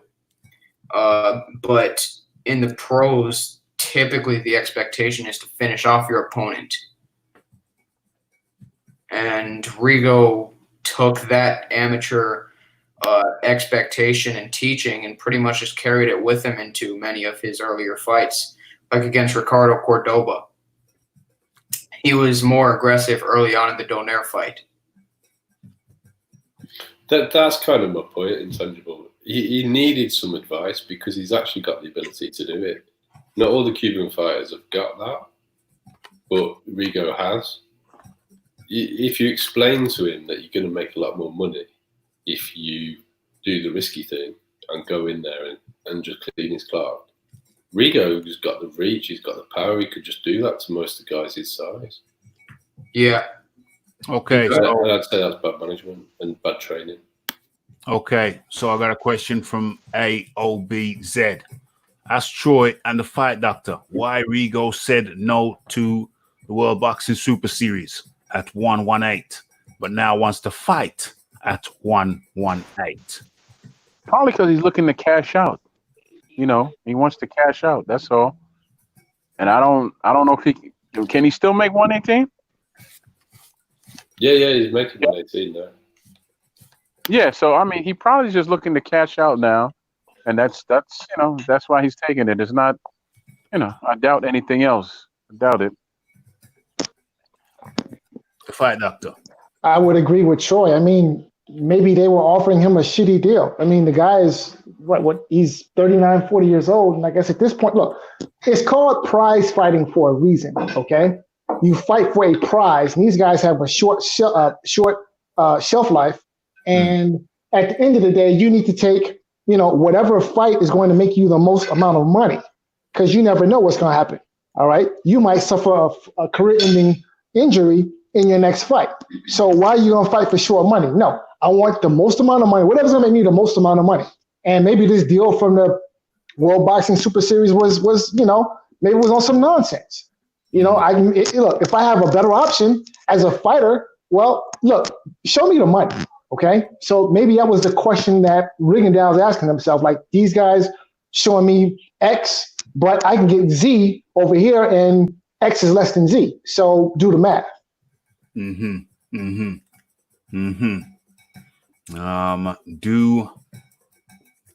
the math. You do the math. That's what they're saying. It's coming to the end of his career. He's 39 now at the very, very least. And so, make hay while the sun shine.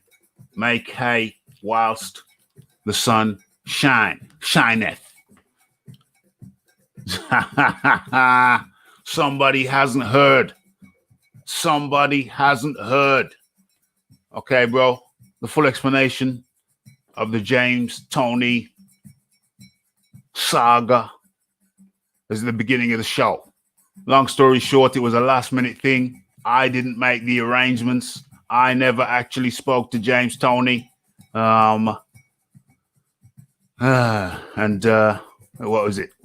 Last night, yesterday evening, I got the call that he was available. I said, no, let's leave it till next week. We need time to advertise it, promote it, get it together properly. Said, no, strike now. Time is of the essence. Is available now. Already talked to him. He says it's available, etc., etc. I said, no, next week is better. Back and forth, back and forth. I said, okay. Guess my better judgment.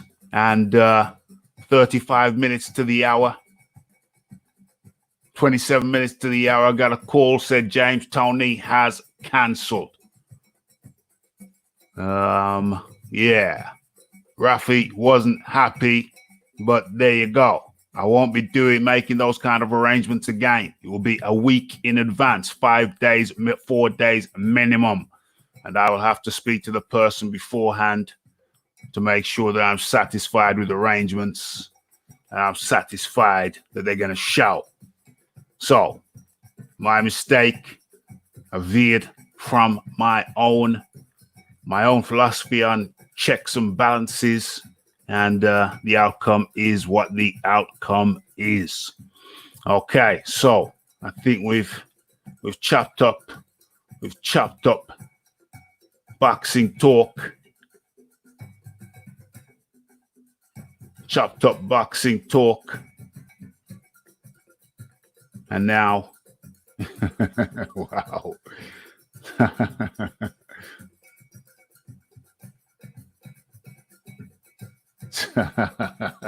Okay, what's going on? Okay, so the drums signify a change of pace, a change of mood, a change of the thing. So now we're going into, what's this here? I think I need to shut that down. Yeah, I need to shut that down. So let's stop sharing that. Let's cut that out right there. What we got now? 2, 4, 6, 8.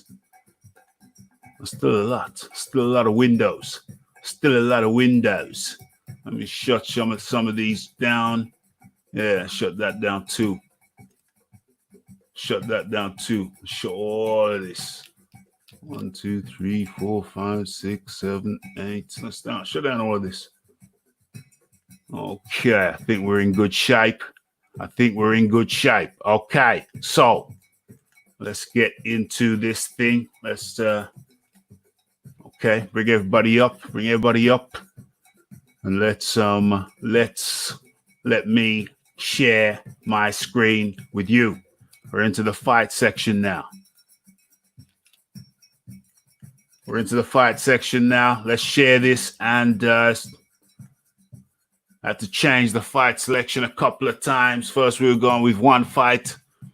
Then the James Toney thing popped up last minute, so we changed that fight to another fight. And now we're changing back to a different fight. Again, entirely different fight again.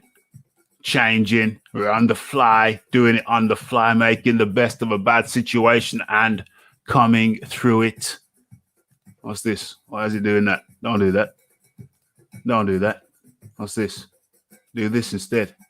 Yeah, full screen. That's how we're rolling. What's the volume like? Don't need no volume.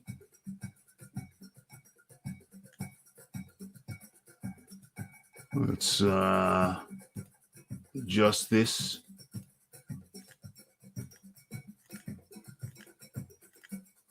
Okay, I like that. And let us press play. Is it moving? Yeah, it's moving. Okay, so anybody want to take a guess what fight we're watching? Anybody want to take a guess? Let's stop that right there. Not you, John Dealey. You might have an inside track. I'm not sure, Raph, but anyway. Not you. You can have the last guess. You still might get it wrong. Go on, Troy Daly. Troy Graham. Have a guess.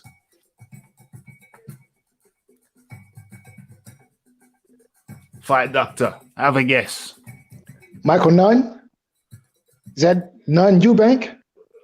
Okay, that's the Fight Doctor's guess. Let's go over to John Daly. Have a guess. Everybody can guess in the chat as well. This is a team sport. Graham versus Jackson. Have another get. Troy Graham. Has he come back yet? Yes, sir. I'm right here. Have a guess who the fight's gonna be. It's changed a few times. It changed to a James Toney one. Now it's changed back. We ain't watching him today. Have a guess. Clues are on the screen. Have a guess who you're going to talk about today? Like we're gonna watch, or the fight you're going to talk about today. The fight we're gonna watch. Can you see your screen? Can you see the faces on the screen? Yeah, I can see Jackson and the Graham. Correct?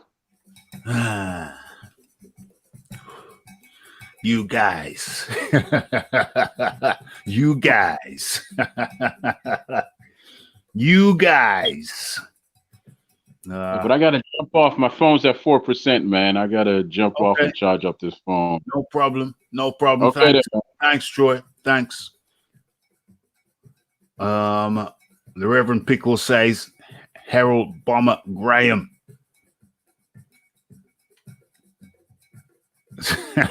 James Toney don't want that smoke.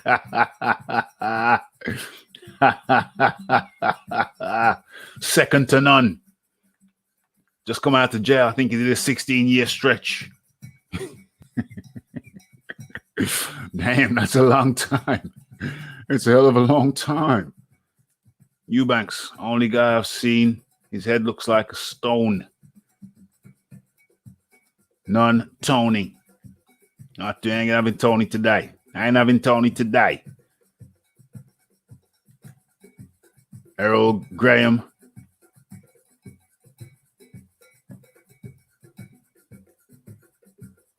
Errol would be good. Errol would be good. V. McCallum.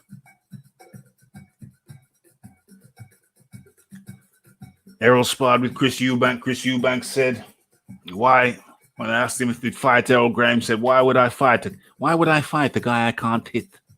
Why fight the guy you can't hit? Makes no sense. You can't hit the man. That makes absolutely no sense whatsoever.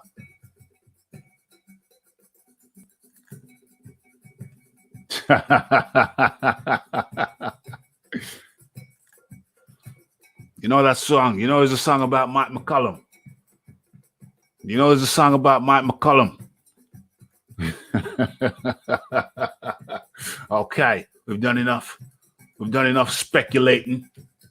We've done enough speculating. Let's just play the tape. Let's just play the tape and let's see what unfolds.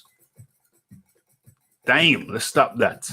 Brendan Ingle, trainer of obviously Harold Bomber Graham, who was the predecessor of Nassim Hamed. Fun fact.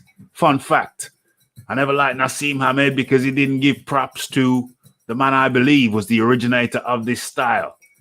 People say it's the Ingle style, but Harold Bomber Graham said it's his style. And he also asked the question, who did you see? Who did you see from Brendan Ingle's gym that had that style before me? Who did you see from Brendan Ingle's gym that had that style before me? I came and brought that style to the Ingle gym. Harold Bomber Graham is a close place to my heart because it's one of my favorite fighters back in the Dizay. And here we see the Hawk. The secret is out. It's Harold Bomber Graham versus Julian the Hawk Jackson. Julian the Hawk Jackson. Look at that flat top. Look at that flat top. Put some respect on his flat top. Put some respect on his flat top. You could put a tray on that flat top. That's one of those cones with a level on. That is Remember them, Raphael? Sorry? the cone with like the little level bubble on it. The cone, C-O-N-E. Comb. Comb. Yeah, with you know the bubble you get on the level. Yeah. The bubble. I never had one of those. I never had one. You never seen those? Barbie used to have them. I'm not sure. I'm not sure if I seen saw a them in the picture of barber it. If I saw a picture of it. There's a picture of it. I might recognize it. For those who don't know, Julian Jackson, the Hawk. It's one of the. Is it fair to say Julian Jackson is one of the heaviest punchers in the history of the sport? The Fight Doctor? I think it's fair to say he is the heaviest puncher in the history of the sport. I mean, holy shit, could he punch? Yeah, exactly. He's got to be. Hey, if there's somebody who punches heavier, one-shot punch than the Hawk, pound for pound, then well, you'd have to tell me who that is. That's a debate in itself. Yeah, at 154, his power was just otherworldly. It was just sick. Yes, absolutely. Sick might be the best term for it. Sick and sickening to the recipient. So you got the one-punch killer in the Hawk. That's just come out as a bunch of squiggles for me, John. Oh yeah, and the person who had the advertising on his shoe was Julius Francis versus Iron Mike Tyson. So you got the one-punch killer. There's Brendan Ingle again in the background. Says the Herald style was his style. Herald says it was his style, not Brendan Ingle's style. So it's interesting thing to debate. I'm with Errol on this one. I wasn't there, but he makes a good point. Who fought like Errol from the Ingle gym other than Errol? Before Errol. Afterwards, yeah. Before, you'd have to tell me who that was. So we got the slickster guy. You could barely hit, hardly got hit. I think that's when he came to my attention. I think he was on the TV news program and he'd lay on the ropes and he'd have all comers come and try and hit him and they couldn't touch him. He was right there in front of him. Matter of fact, Brendan Ingle, to refine Harold Bomber's style, he would take him to pubs, all kind of functions, put him in the ring and then have people pay a tenner or a $5, whatever it was, to try and hit him. And they'd all lose their money. That's how evasive Harold Bomber Graham was. You have to remember, I'm a kid at this time, and I'm a fan of Harold Bomber Graham, the slickster, the slick one. Yeah, jump in, guys. Yeah, in some ways, it's perfect style matchup, isn't it? Yeah. Who's got the making of this? Can one land? You're not taking it if it does land. That's a fact. Yeah. If Julian lands on your flush, that's it. All done. Yes. R.I.P. Old Irish Brendan Ingle.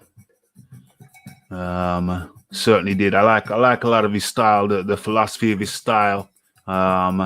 Hit, don't get hit.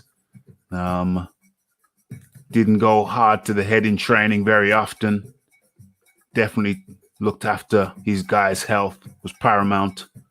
So, respected it, Brendan Ingle. And there is the flat top. Reemerges.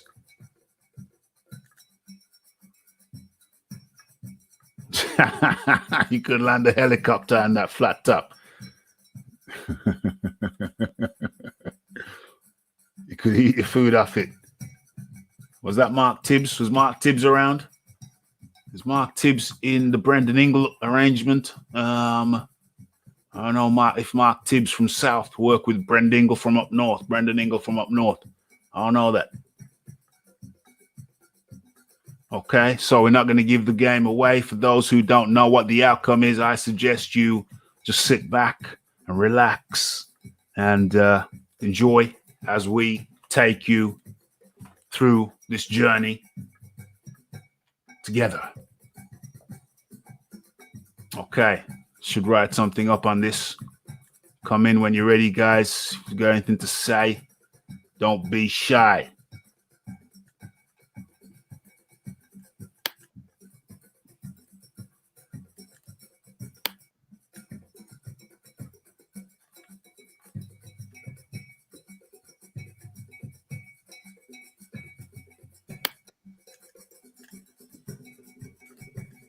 Okay, they're in the center of the ring.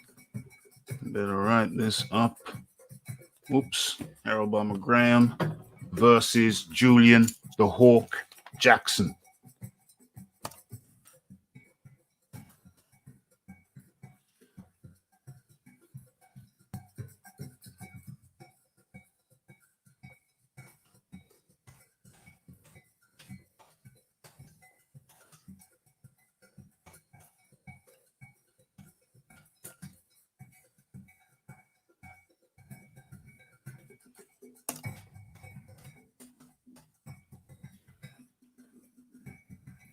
Okay, and they're off. Some nice shorts there from Harold. I was going to say he cut his mom's curtains. There's a patch missing out of Harold Bomber's Graham's mom's curtains after those shorts. See, it's like the pump bag. I don't know if you had a pump bag when you went to school. Did you have a pump bag when you went to school? Yeah, we did. Yeah. But Okay. I had a conservative one, right? Okay. So for people who don't know, you were raised with backpacks back in the Dizzy when we went to school and it was sports day. Our mums would actually make our backpacks and they were called pump bags. They were made out of beautiful material, curtain material, much like Harold Bomber's Graham's wearing right now. Our mothers would take them, cut a piece, shape it into a bag, and put some string at the top and make a room for a string to go through. And that was our sports day bag. That was what was called a pump bag. What was a pump? Well, you call them sneakers now. There was a little bit of canvas, laced canvas on some rubber soles. None of all this cushioning. None of all this 1 inch worth of cushioning going through it. None of that mamby-pamby stuff. Just a bit of canvas and some rubber on the soles. Those were pumps. And the name of the bag was a pump bag. Fight Doctor, you learning something today? Yes, sir. I'm learning something today. Yes, indeed. That's how we used to do it back in the Dizzy. That's where Harold got his shorts from. John Daly. Yeah, I'm just enjoying what Harold's doing. He's fighting him on the outside and the inside. He's throwing a few minutes ago. He threw a cheeky bead right and managed to land it. Mm-hmm. He's got a massive reach advantage on Julian. He's got like a 4-inch reach advantage. 4-inch reach advantage over Julian Jackson, the Hawk. And his speed's just blistering. Yeah. Yeah. And he looks like he's built for this shizzle. Looks like they're both looking good now. Yeah, they both look like they're built for this shizzle. But Graham with that longer reach, you can tell by his conditioning. He looks, he hasn't skipped his running. No, his gas tanks looks good. His legs look solid, but it's the speed. It's not easy to deal with. Look at this. Look at this. Look at this. Look at this style. Look at the style. Look at the style. Ding, ding, ding. I watched that on the YouTube. Damn, a lot of people have commented. I watched it on the YouTube page, so I was in simpatico.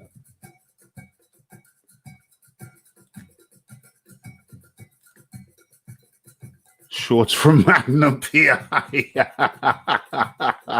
Yeah, I forgot about Magnum PI. I don't like how Graham is moving to his left towards that right hand of Jackson. That's not a good thing to do. No, that's a good point, Fight Doctor. Yeah, that's not a good thing to do.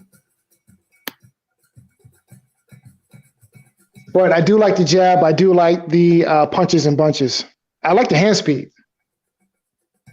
Yes, I love the hand speed. Loving the hand speed. 10-9 round to Harold Graham.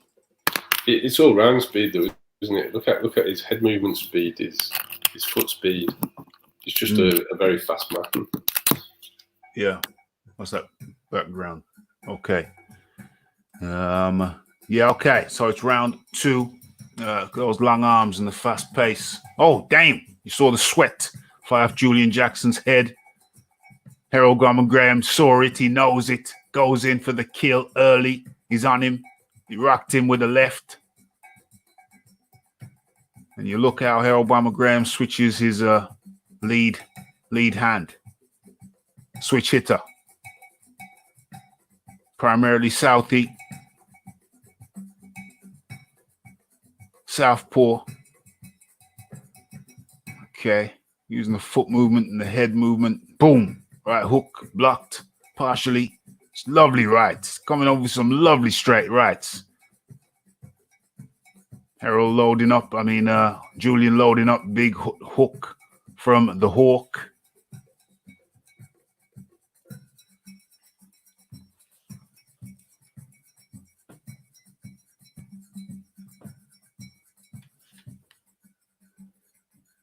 I'm watching this on the YouTube page, so it's in. Oh, hold on. The problem with that is that when it gets played back, I'm confused. When it gets played back, it'll be out of sync. So let's go back to watching it on the StreamYard page. So then it'll be in sync when the thing's finally released. There's two different timings going on here. That's the streaming service time, which is live, and the YouTube page, which lags, 10-15 second lag. So I have to decide which one I'm going to watch it on. I'm going to watch it on StreamYard now, which means that it's going to be out of timing with what you guys are seeing. But eventually, when it gets loaded up, everything gets synced up. Okay, so Julian against the ropes. Errol trying to unload on him. But Jackson's quite crafty quite sensible with his high guard. But, oh, damn. Big left hook from Julian just whistles past.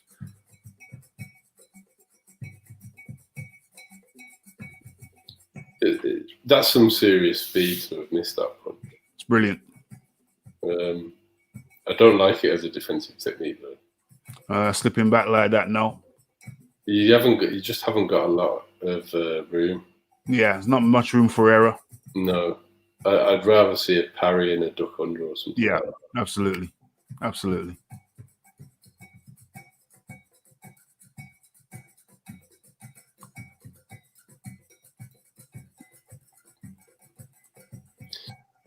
But, I mean, for me, Harold's style's entertaining and better than Nassim. Yes. I don't need all that showboating. What Nassim had, though, was that he had a killer punch. Errol could kill you with a punch, but he didn't necessarily have a killer punch. Nassim had that knockout ratio, superior knockout ratio. So I guess you could say he was a heavier-handed guy. I guess you could say that. Okay, 2 rounds. That was 2 rounds to Graham, 10-9 on my count. I don't know what the fight doctor's saying. I got the same scorecard. I can't give Julian anything. No. He's getting lit up, really. Yeah.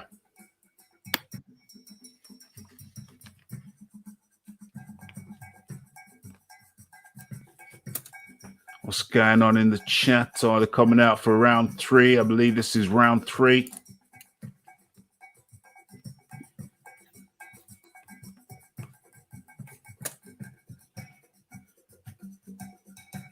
Errol, the high left hand, jabbing with the right as the southpaw.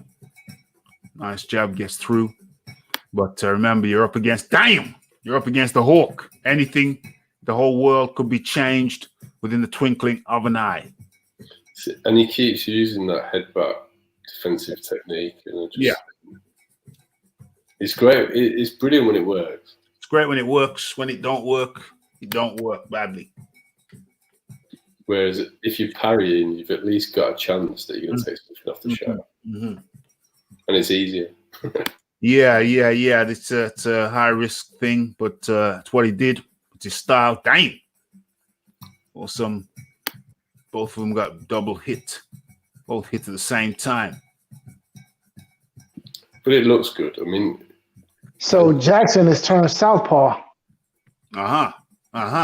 Interesting observation. Very interesting observation. That seems to be giving Graham a little bit of an issue. Great point. It's a good point, fight doctor.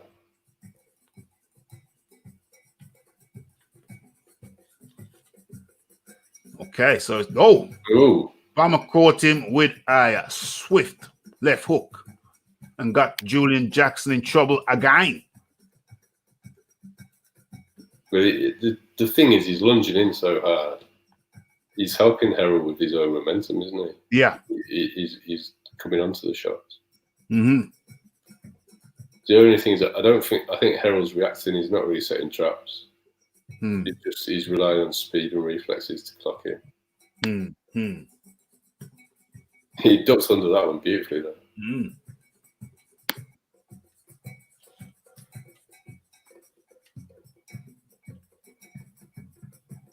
Okay, square enough, just measuring each other up. Both of them want to counter punch at this stage. Harold takes the initiative. The southpaw jab. Hawk comes swinging, misses with everything.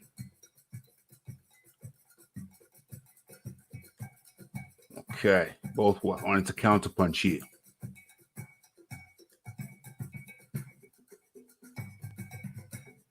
Boom. Right hook from Graham, and again, not really a jab, more of a hook, lead hook. And again, he's coming in. I mean, he's head down. Harold Graham's guy's guard down. This guy's hands down, gloves down, down from his face. You will see Julian Jackson has a more orthodox hand positioning, protecting the jaw. I think when you're the longer fighter, though, having the hands down makes it easier to land punches that your opponent can't see. You know, he's got a 4-inch reach advantage. So he has got time to put his hands up when he's on the outside. Whereas it's easier for him to land those punches from below his eye level when they're down. It's just he could do with getting into the habit of maybe guarding himself as Julian comes in after he throws. Yeah, I'll take something. That takes care of something here in the chat. Remember, if you know what the outcome is, you don't mention it because there are people who don't know. I think I gave that last round to Jackson. It was a close round. I thought Harold actually landed the cleaner shot, so I'd say that was the first round where Julian's had some success, and it was a good tactic to change stance. Okay, so remember, people in the chat, if you know what the outcome is, don't mention it. There are people in the chat who've never seen this fight before, and that's one of the beauties of watching these old fights again. A little bit of wrestling there, a little bit of grappling there. I like that. Now, I think we've talked of it before. We spoke of it before, taking this round 4 from the TOP. We talk about handling yourself in the clinch, in close-in situations. And just for a reminder, for those who may not know, but originally, wrestling was a part of boxing. And I put it to you that what you just saw there, when Harold Graham just tossed Julian Jackson to the ground with technique more than power, is part of the old school game. It's illegal now, but it's just something you need to watch out for and need to know. The inside moves, inside maneuverings. Boom. Damn. Get him out of there. What's good about that is you deter your opponent from trying it again. Yes. So He took his back. There are options there. In a more unorthodox fight, you can take the guy's back like that, give him a couple of cracks while you got his backs. If you go into the wrestling, you can suplex the guy. Anyway, back to the boxing. Sorry.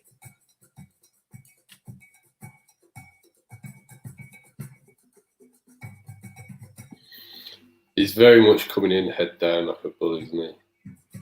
We're talking about Jackson. Julian. Yeah. Well, he's got to find a way to close the distance, and he's not doing it in a subtle fashion. if he could employ the parry, it might be a way in. Yeah. Because one of the things that I don't know if everybody knows, originally Nice right hook from Harold Graham, catching the hook off balance multiple times. Yeah, as you're saying.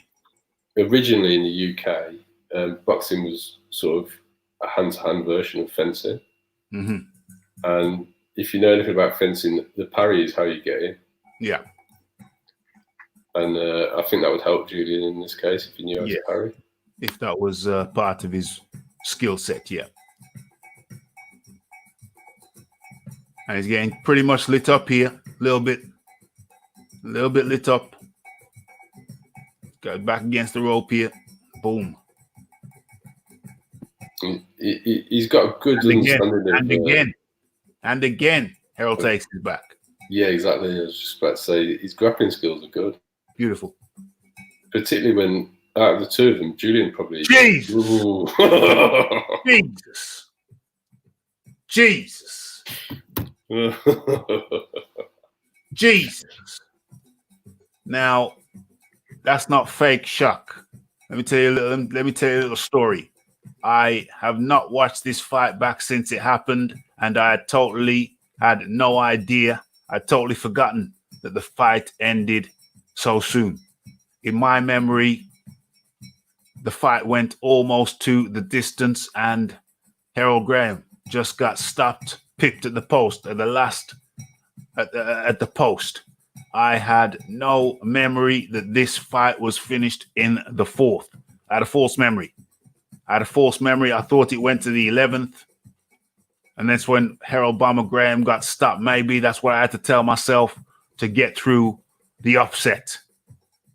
Maybe that's what I had to tell myself to get through the upset. But that I was totally shocked. I was totally shocked at that just now, as much as I was when it happened originally, because I have never watched the fight back again. Thus was my level of disappointment. I had a false memory, folks.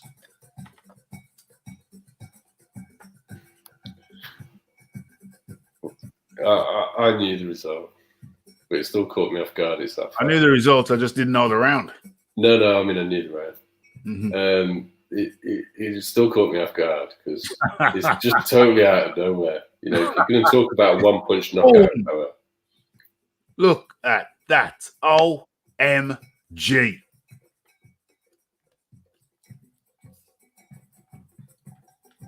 So I just have one question. What was the ref trying to accomplish by counting? Because the man was, you could see clearly the man was out. He was out before he touched the ground. Does the ref have to count for it to not be a TKO? Does the ref have to count for it not to be a TKO? Well, he started counting and it was a KO. Oh, it's 100% KO. That's not a TKO, is it? No, that's not a TKO. And he did start counting, but it's definitely a KO. So what I'm saying is, if the ref had just waved it off, would it have gone on his record as a TKO?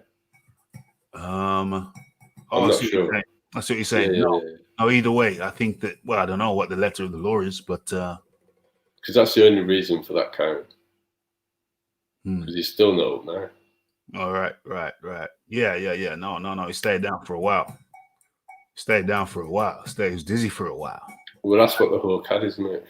Had a loss of memory for a while. It wasn't right for a while. The Hawk had that special power. Didn't feel good for a while. Probably didn't go out for a while. OMG.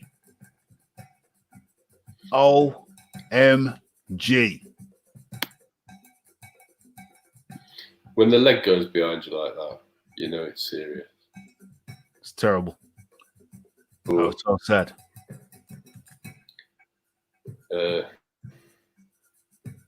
He's definitely got a shout for being number one hardest pound-for-pound puncher, Julian Jackson. Well, hell of a shout. Because it isn't just getting people out, is it? It's like you don't really ever see George Foreman putting someone to sleep like that. Not like that. No. Boom, boom, boom. OMG. So left the building before he hit the canvas. Oh my. Oh my. Words cannot express my disappointment. Words cannot express my disappointment. I feel like sometimes I'm going through some cathartic therapy for you, Raph. Yeah. We've had a couple of these that, you know, yeah. you've ignored due to the pain. The pain. And I can understand Harold's appeal. You know, he's got a lot going for him. Yeah. But that's what happens when you use pulling your head back as a form of defense. That is what happens. Getting a little massage now for the win. Get your hands off. Well, look at his face. He's been touched up. Yes, he has. Errol put some work on him. He's been seriously touched up, but you know that's one punch knockout power. That's true. One punch knockout power. That's the get out of jail. That's the get out of jail magic card.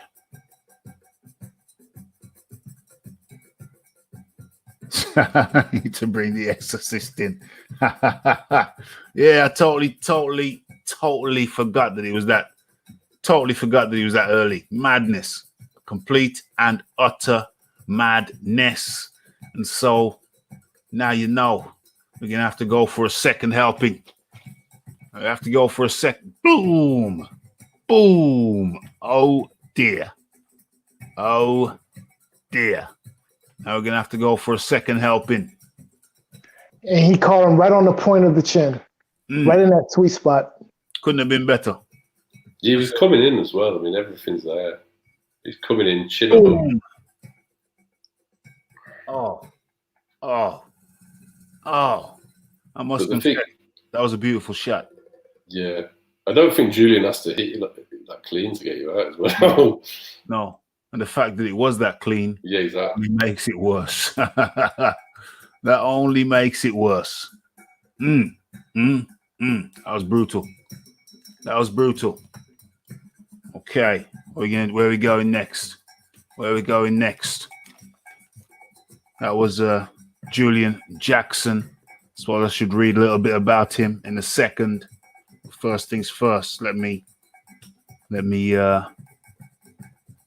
go dig out. Let me go dig out another one from the vaults.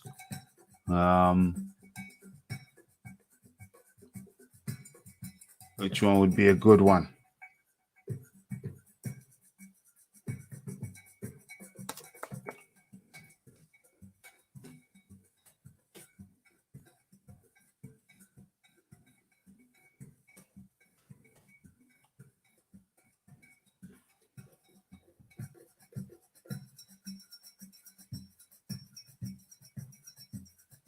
Dig out a good one.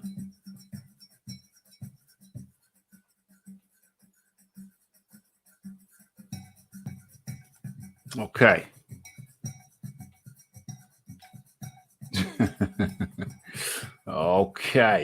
Okay. So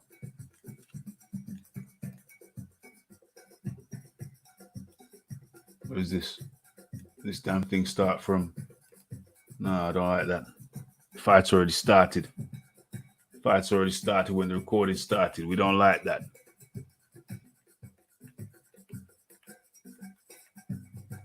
We don't like that at all.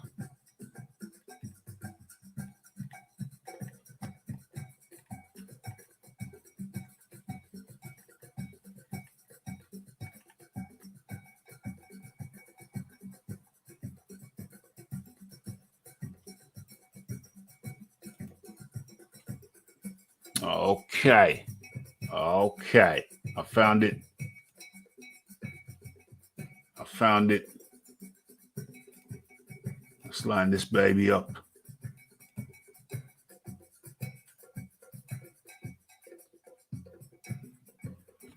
Okay, so let me go over here. Let me stop sharing the old one and bring in the new.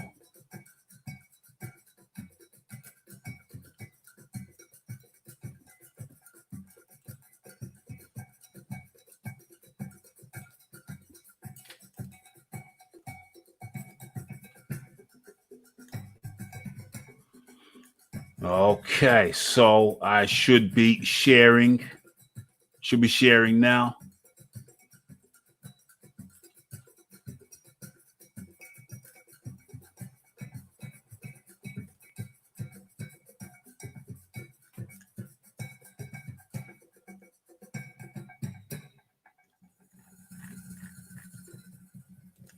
So there you have it. James, let's take down that banner. We have James Toney versus Roy Jones.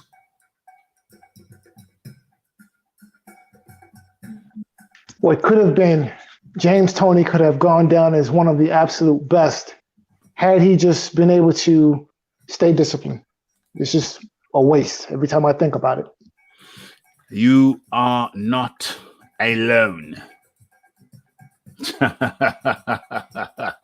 Yeah.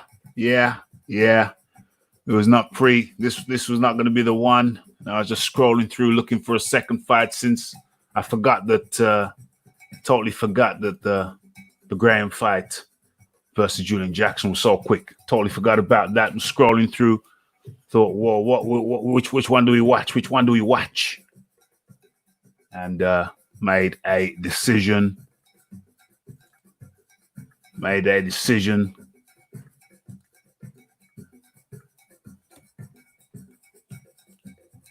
Yeah, indeed. Get to the footage. Damn. Roy Jones in a tuxedo. All about the show. Want to put on a good show for the people.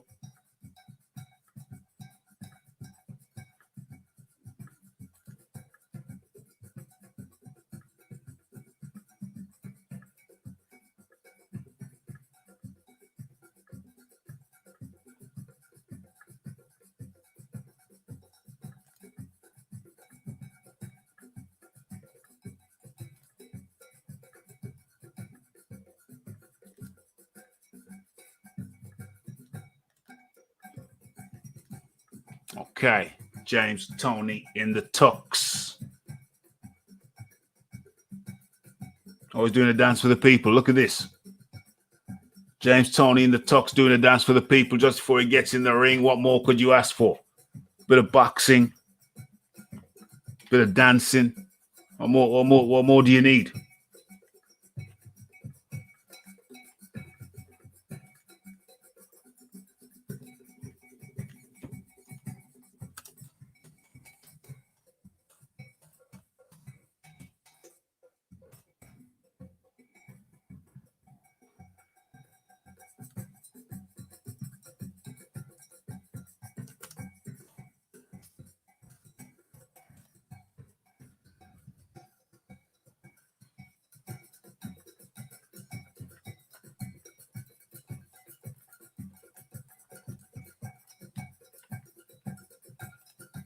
Always happy to oblige under these trying circumstances. And in comes a man like James Toney.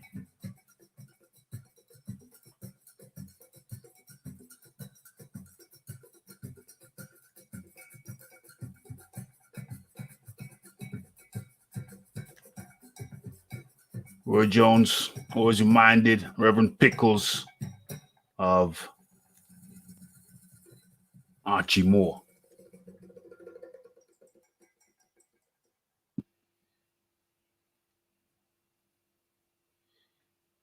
I'm not really sure about that comparison.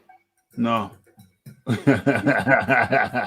No. I mean, for me, Roy Jones had got tremendous athletic ability and a total disregard for orthodox boxing. Yeah. Yeah. altogether. Total and complete disregard. Yeah. Whereas Archie Moore is probably one of the most technically correct boxers Yes. I can think of. Yeah. I actually thought he said he reminded him of James Toney. That might have been a little bit closer, but although James Toney had that shoulder forward style. Well, Different style again. From what I understand, wasn't he influenced by Ezard Charles?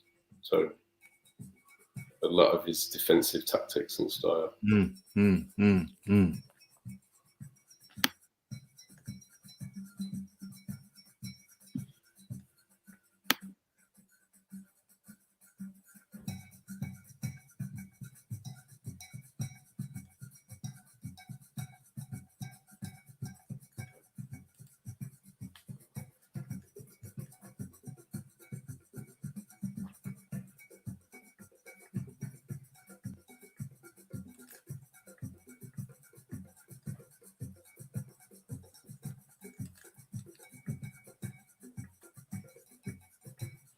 Yeah. Jackie Callan.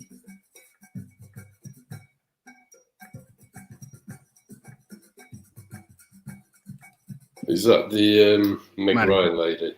Manageress. Yeah. Meg Ryan. Yeah. Yeah.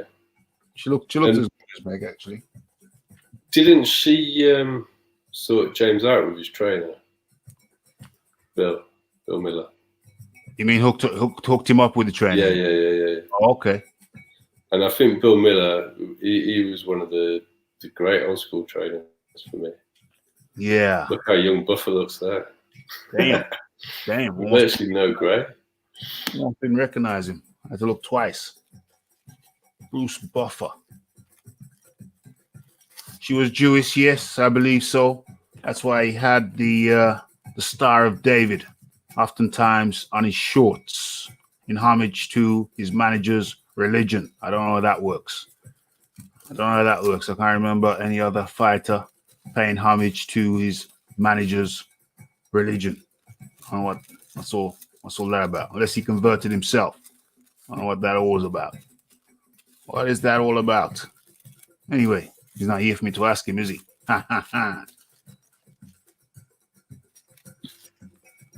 So Bill Miller was one of the original guys who set up the Crunk Gym. Aha. And arguably actually had...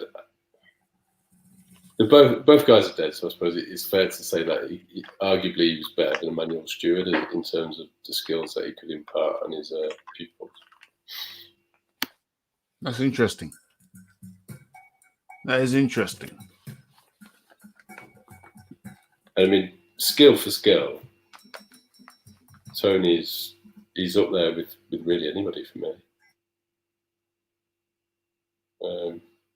I don't know what you guys think about that, but just in terms of actual skills. Exceptionally talented boxer was James Toney. You're going to see some things. You're in for a treat. You're going to see some things here today.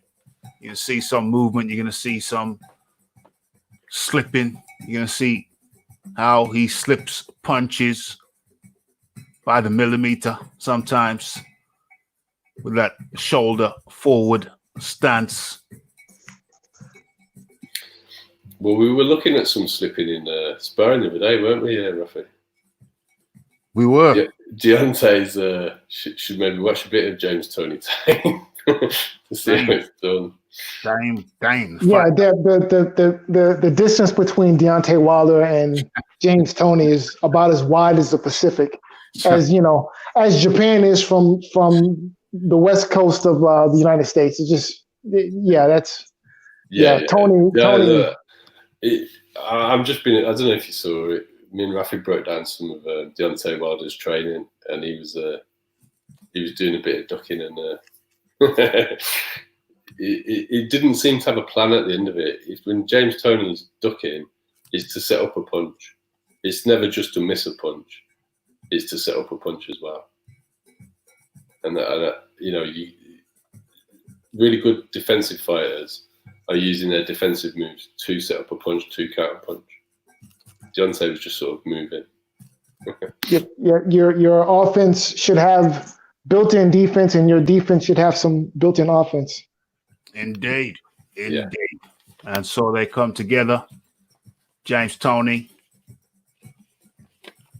versus Roy Jones.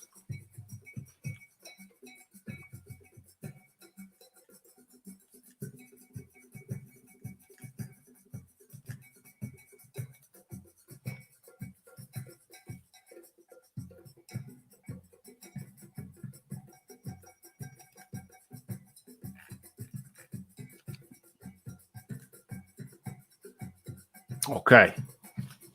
And it's round one.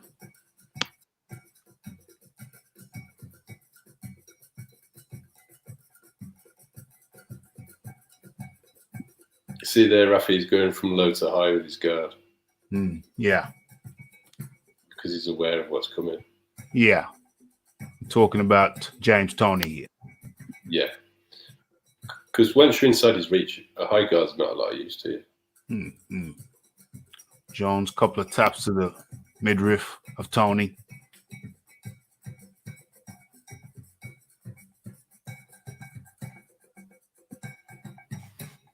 Jones using the mummy defense.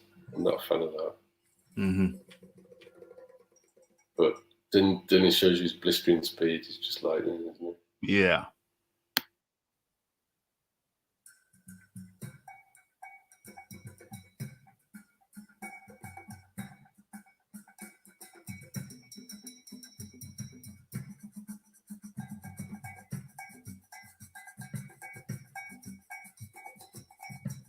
Okay. Jones with the hooks. And then he comes off at an angle. He's not in the same place where he threw the punch when he finishes the punch, when he goes with the hooks. Okay. Toney tries to get through with the left. Falls short with a combo. Okay. And Jones hooking as he comes out, as he exits the clinch. Toney throws, falls short. Okay, Roy Jones falls short, gets caught with a left hook by Toney.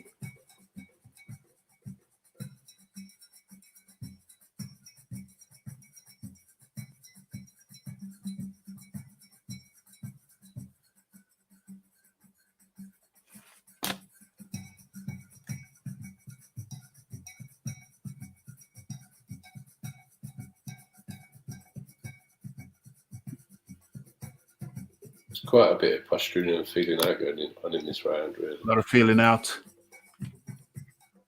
Understandably so. Yeah, indeed. I think they're both trying to get a read on each other, and it's.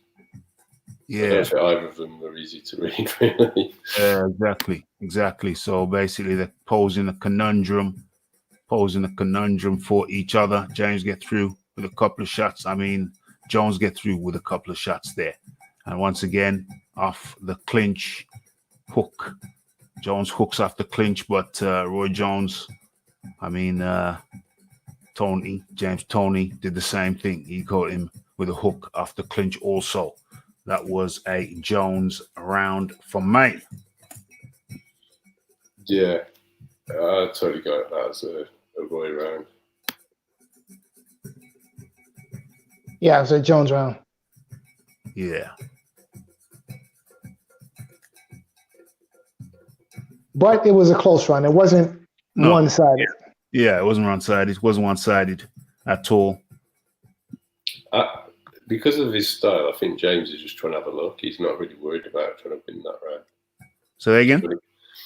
Because James is more of a counter-puncher, defensive type of guy. I think he's just looking to get a good read on Roy in that round. And I think he was prepared to just give it away. Yeah.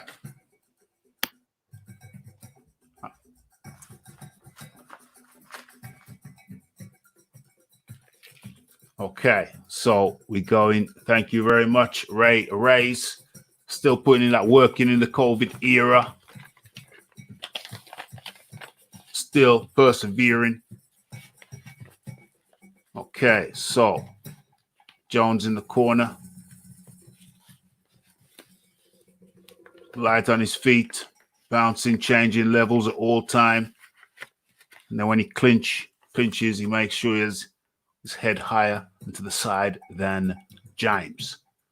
Toney. So keeps his weight on Toney in the clinch. That gives him the leverage and the ability to slip to the side. Catches Toney with a combo there. Boom. Right. Left uppercut. Little combo mostly on the gloves, but still landing them. Still looking.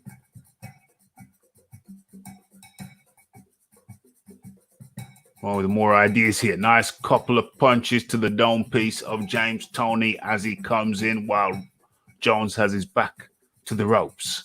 Okay. Shot to the body. Toney comes in with a couple of hooks. Gets in a couple of hooks to the body. James Toney coming in with that lunging.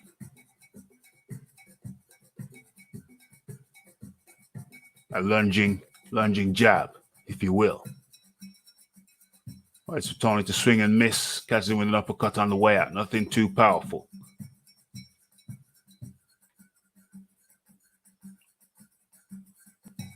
Hey, caught Jones with a nice straight right lunging right there. Well, Roy was another one who used to use his head movement, ducking back, isn't it, for a defensive move. And again, he's got no room for error. Toney advancing.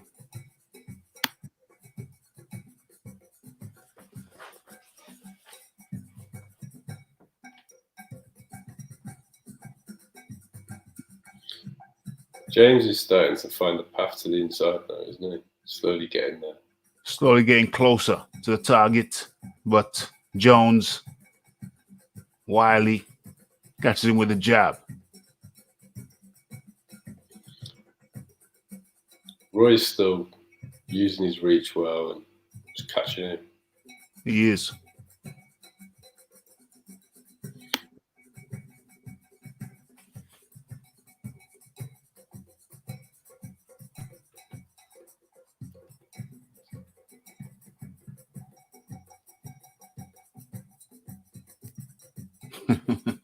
Who won that round? I still think that's a Roy round. I think that's 2 rounds to Roy so far. Yeah, it was a Roy round. Roy is just sort of the movement and the speed and the volume of punches is giving Toney problems. Yeah, I agree with that. I agree with that. Roy, more work from Roy. More shots landed. And normally with James, when he's ducking down, there's a punch coming, but he's not able to do it with Roy. And I think that's partly down to Roy's work rate. Yeah, his work rate and his footwork. His in, out, changing of levels. Yeah, Roy made himself a difficult target to hit. And anticipate as well. You know, if you're trying to set traps, you need to know what your opponent's going to do. And Roy's so unorthodox. How do you get a read on that? Yeah, definitely difficult to predict. So difficult to hit. Be unpredictable. If you're unpredictable, boom. Oh my gosh. Right, left hook. Had James staggering back. Damn. I guess he must have touched down. That's one of his cockerel moves, isn't it? Where he puts his arms out beforehand.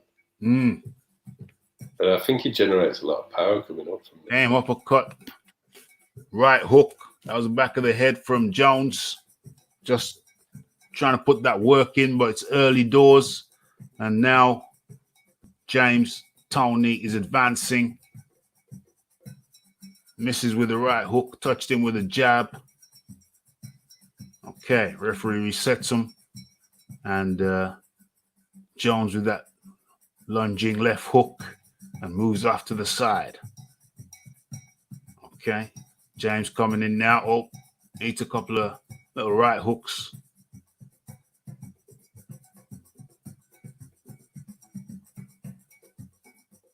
Another left hook. Boom, boom. Okay, James tries, nothing lands there on the intended target. Little jab by Jones.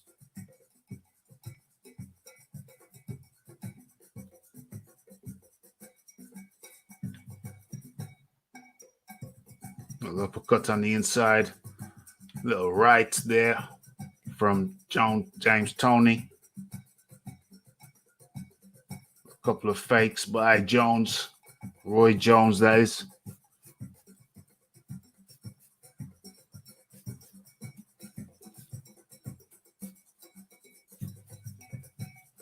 Apologies to everybody who came expecting James Toney on the show. I'll explain what happened earlier on in the show. So when you rewatch it from the beginning, I give a full and comprehensive explanation of the situation. In the meantime, we're in round 3. It's James Toney versus Roy Jones. Some nice little hooks there from Jones, a couple lands. But Toney is an elusive target himself.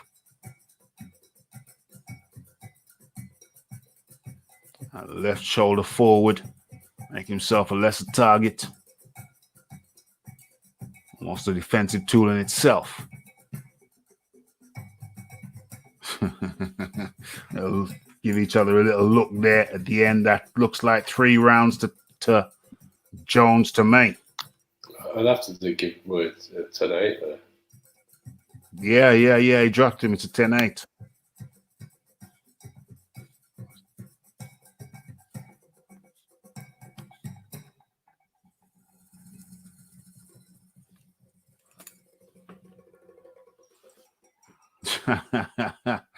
Oh, damn.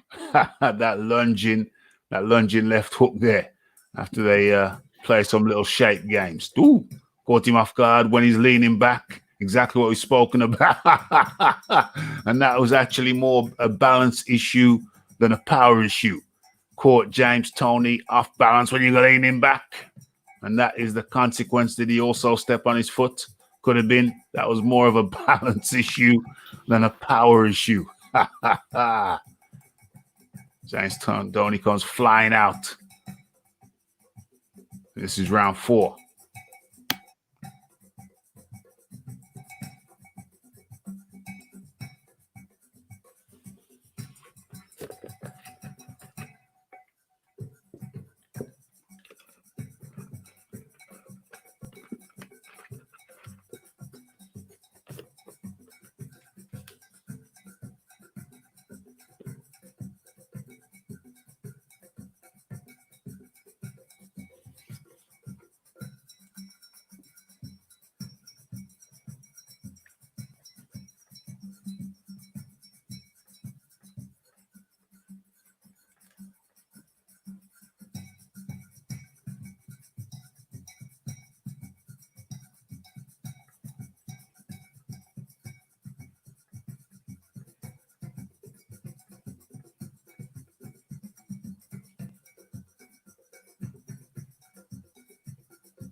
See, Roy is very smart. He's tying Toney up on the inside, keeping the fight at a distance where he can get out of the way of the counters.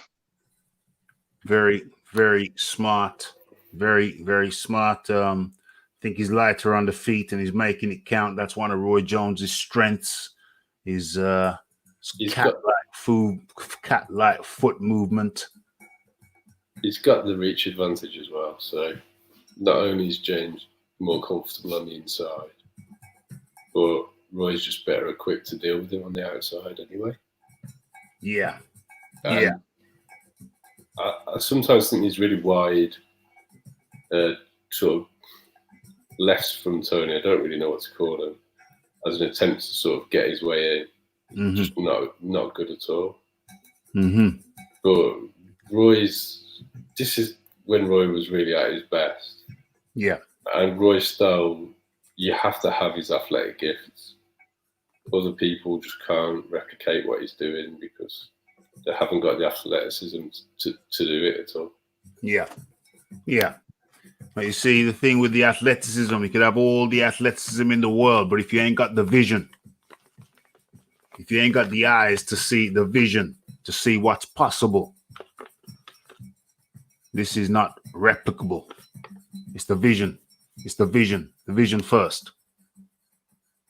Vision first to see the holes, the openings. So I think it's the vision first. Facilitated. The vehicle being the athleticism. But first of all, the vision. Okay, it's pinned in a corner now, but not really pinned. It doesn't really get hit to the head. Takes a couple to the ribs. Boom. James Toney there, really using the hook. Using the hook. You think the guy's got away, then comes a hook. Nice jab from Jones. Uppercut hook hybrid from Jones. Bounces on the ring to get away from that shot by Toney. Toney's finding it very, very difficult to pin down the ever elusive Jones. This is when Jones was Jones. Okay, shot behind the head there from Toney. Okay, nice combo to the body. Glancing jab to the head. Boom. Little shovel hook there from Jones. Couple times, 2-time. Little combo, couple hits, and big hook there from Toney. He gets caught on the inside by something. He's leaning back now. He clinches. It's getting heated in there. Very, very heated. I think James is starting to get frustrated, really. Very possible. Because, Roy's going body head at will. Yeah.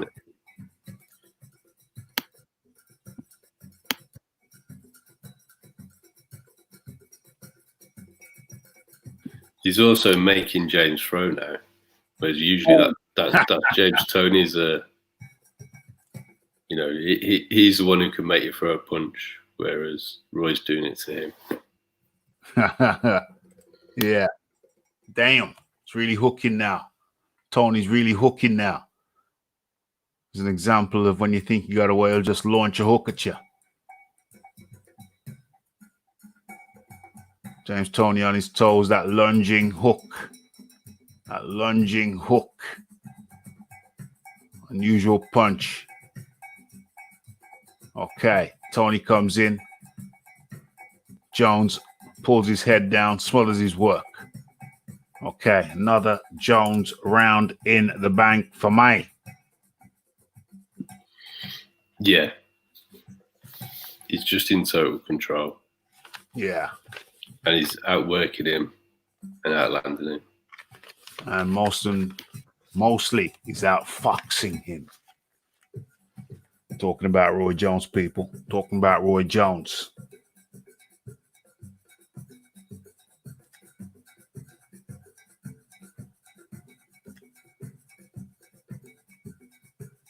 Boom. James Toney playing games there, but Roy Jones comes in. the follow-up.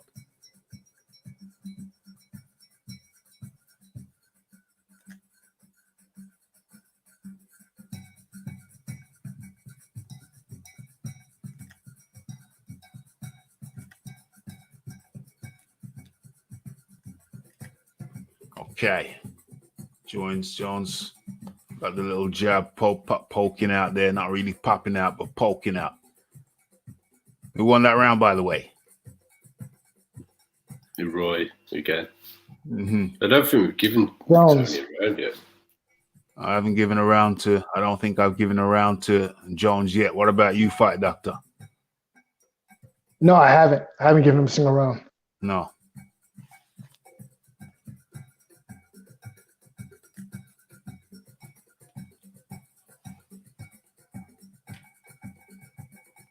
Okay, that lunging hooks, calling card. It's one of go. Toney tries to respond, gets blocked.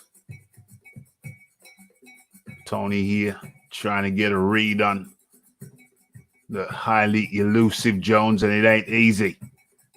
A lot of his shots are just not getting to the mark. Nice little uppercut on the inside there.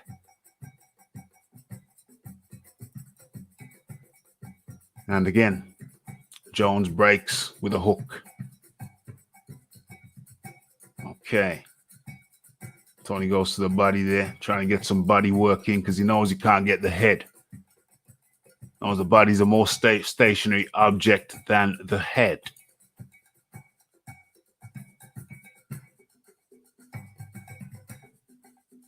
Round 6, folks.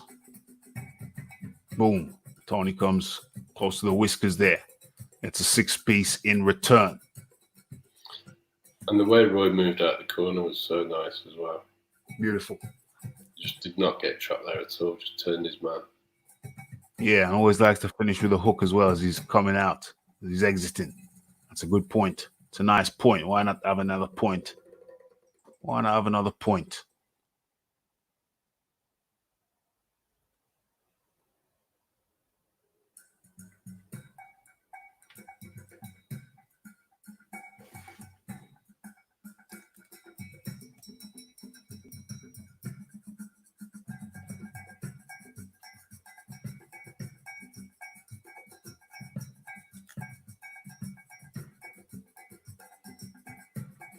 Yeah, bringing back the old fights that people haven't watched for years and years. Toney gets in a nice jab there. Boom. Came very close. If it didn't actually touch the face of James, may have touched. Couldn't see from this angle. We needed Toney's input on this. We need Toney's input on this. Hopefully we get to talk to him next week. Who won that round? I can't give it to Roy again. Yeah, it was a Jones round. Jones has just got him frustrated and befuddled. Yeah. I mean, it's not really a big criticism to James that he's being befuddled by Roy because no, it's not a criticism at all. How can you predict anything that man's going to do? At this stage of his career, it was very hard to get a feel on Roy Jones.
Okay, Roy Jones turning James Toney again.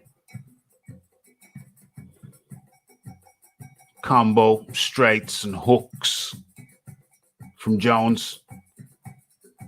Jab, following with hooks. James Toney responding. In the clinch, where Jones just holds down James Toney's head, controls the head. Look like some head work there. Okay. Just doing some Sugar Ray Leonard style little hooks, little baby hooks there. Roy Jones getting the numbers game up, making sure he's head in the numbers game, which he is. Well, when you got a man that can throw 3 punches for every one, land 3 punches for every one that you try and throw, no, you can't compete numbers wise with it.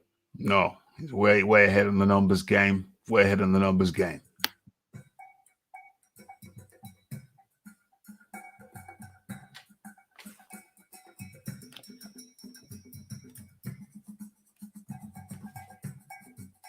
Boom. I think James catches it. Yeah. Carry on. The ref probably should have warned Jones for all the holdings. He's kind of doing a lot of holding. He's doing a lot of holding. He is doing a lot of holding, but he's doing sufficient amount of punching to keep the ref away. But yeah, could have been warned. It's the leaning on the back of the head as well. Mm-hmm. Yeah. He's really pushing down on him. Pushing the boundaries. Pushing the boundaries.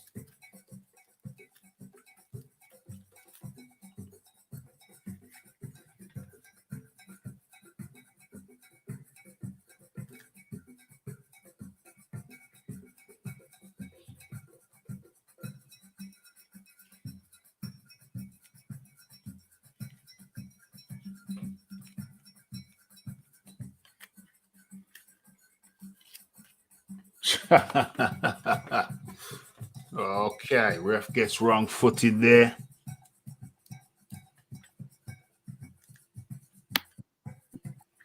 I think the other thing about what Roy's doing to frustrate James is the punches he's landing haven't really got anything on it. Just scoring punches, but yeah, for the most it's got him completely frustrated.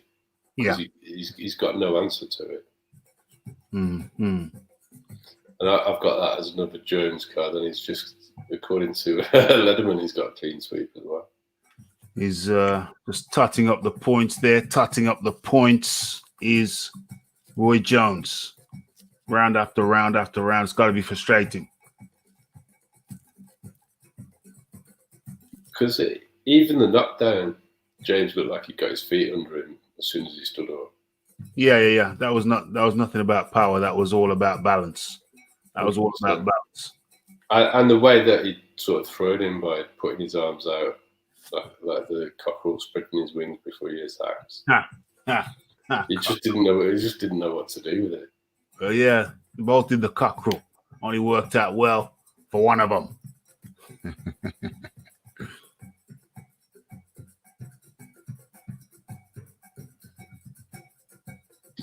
But he's like an irritating little insect buzzing around him, isn't he?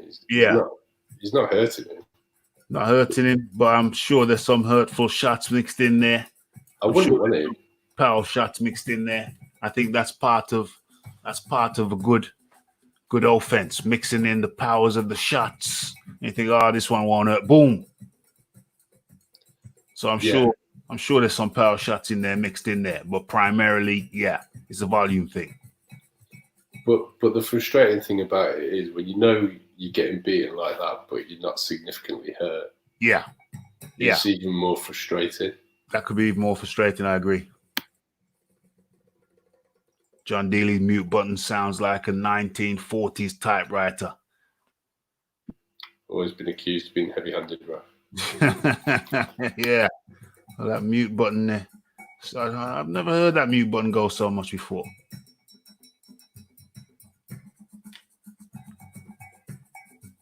Okay, let's take this down. What round are we in? We are in the 8th round.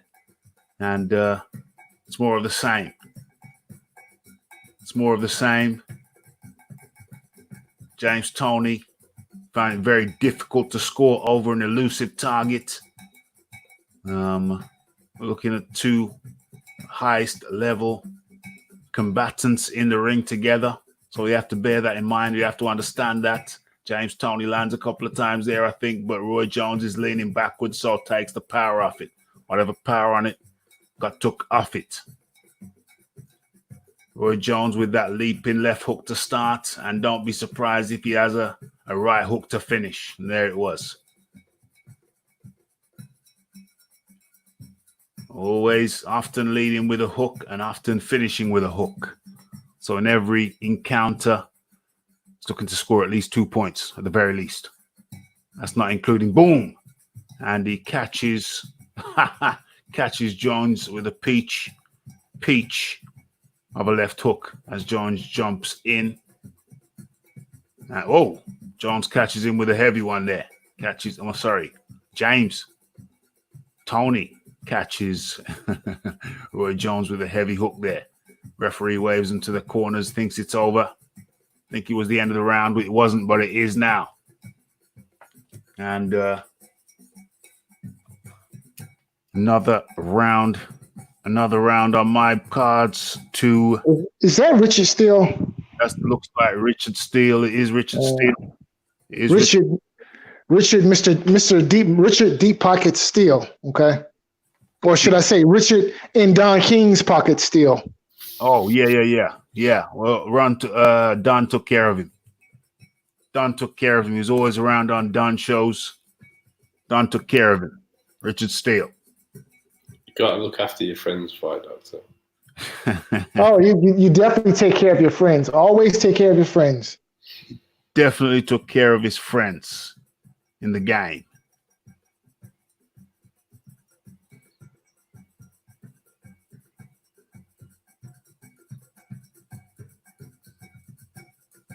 Slide punch by Toney on the break. Yes, it was. We're into round 9. And still haven't given a round to Toney in this fight. No. And that sort of last punch there, I think, again, is just a sign of his frustration. Yeah. You know, you don't do stuff like that if you're winning comfortably. Mm-hmm.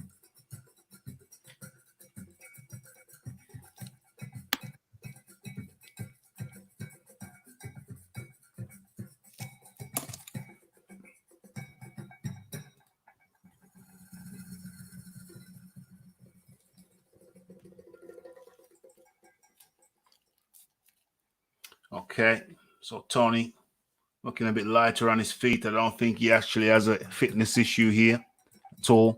We're in the 9th round and they both look light on their feet. We're 1 minute into the 9th, and a body jab from Jones is against the ropes now. Toney comes in with the hooks, but he can only go to the body as his head was primarily being secured, held down by Jones. James Toney doing some hooks to the body of Roy Jones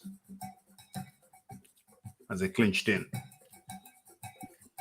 Well, I think that's one of the other things about Roy's punches that show that there's just not that much on him, because look at how many have landed, and the fact that Toney doesn't really look drained, or his engine looks good. Yep, absolutely. And he's taking a lot of body shots. A lot. So if they'd been hard, I don't care how good your conditioning is, you'd be slower. Mm-hmm. Yeah. Jones is playing the volume game, so it seems, with his punches. Points make prizes. Very light on his feet. Boom. Leaping left hook from Jones. Yeah, I mean, it's not a criticism of Roy, because it's working so well. It's working very well. He knows what he's doing. Yeah, I don't think James Toney is the guy you want to stand in front of and trade punches with, to be completely honest. I think that the strategy that Jones is using here is very smart, given the guy who's in front of him, and it's paying dividends. But yeah, James Toney is not the guy you want to just like stand right in front of and dare him to hit you because he'll put your lights out. No, I totally agree. Lights out, James Toney. James Toney came in there and some sweat flew off his head, so there's definitely a head clash there. And also, I think if you're frustrating James is an intelligent fighter, but he's made him emotional, which makes it harder for him to think and come up with a plan. So not only is he, using his strengths and controlling the fight, he's completely got James off his game. Completely got James off his game. Another round in the bank for Roy Jones. Very, very frustrating. Very, very frustrating. And I've got to step away for 30 seconds, so I'll be back.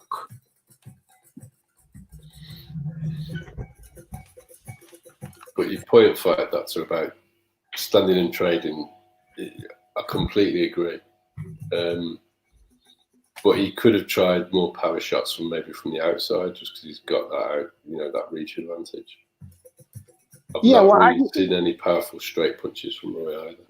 So I mean, I've seen Jones like sit down on the occasional right hand, but you're right. He hasn't really sat down on a lot of his punches. But again, that's for good reason. Well, it's working. I mean, it's not a criticism.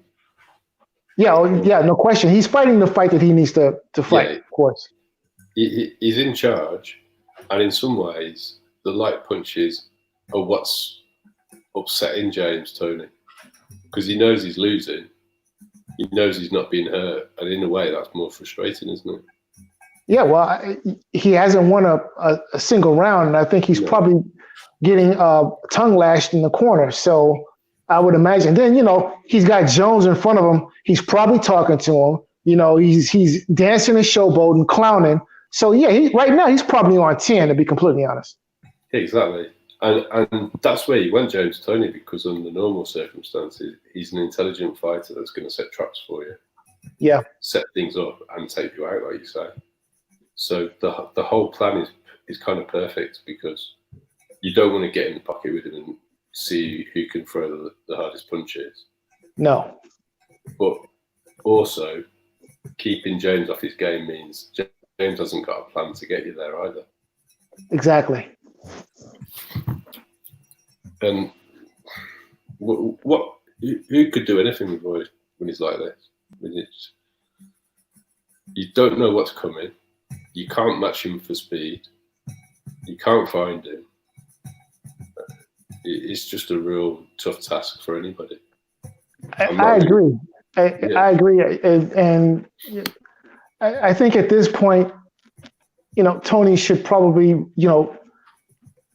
maybe think about going for broke, maybe start incorporate some illegal tactics. I mean, that's never really been his thing, but I mean, insanity is doing the same thing and hoping for a different outcome. And we haven't seen Toney venture from whatever the game plan was originally. So at some point, it's the 10th round, you're way behind. You need to knock out the win. So it seems to me like, you would figure that it's time to do something different. Yeah. I mean, it is time for dirty tactics. A low blow, potentially. Okay. Yeah. I'm not really advocating that, but if you're going to do one, it's only a point off. What are you going to lose from that? Yeah. Or do something. That's what I really appreciated about Bernard Hopkins. Bernard Hopkins was scientific about his cheating. Yeah, I mean, if you're going to employ dirty tactics, you've got to. It's got to be a plan.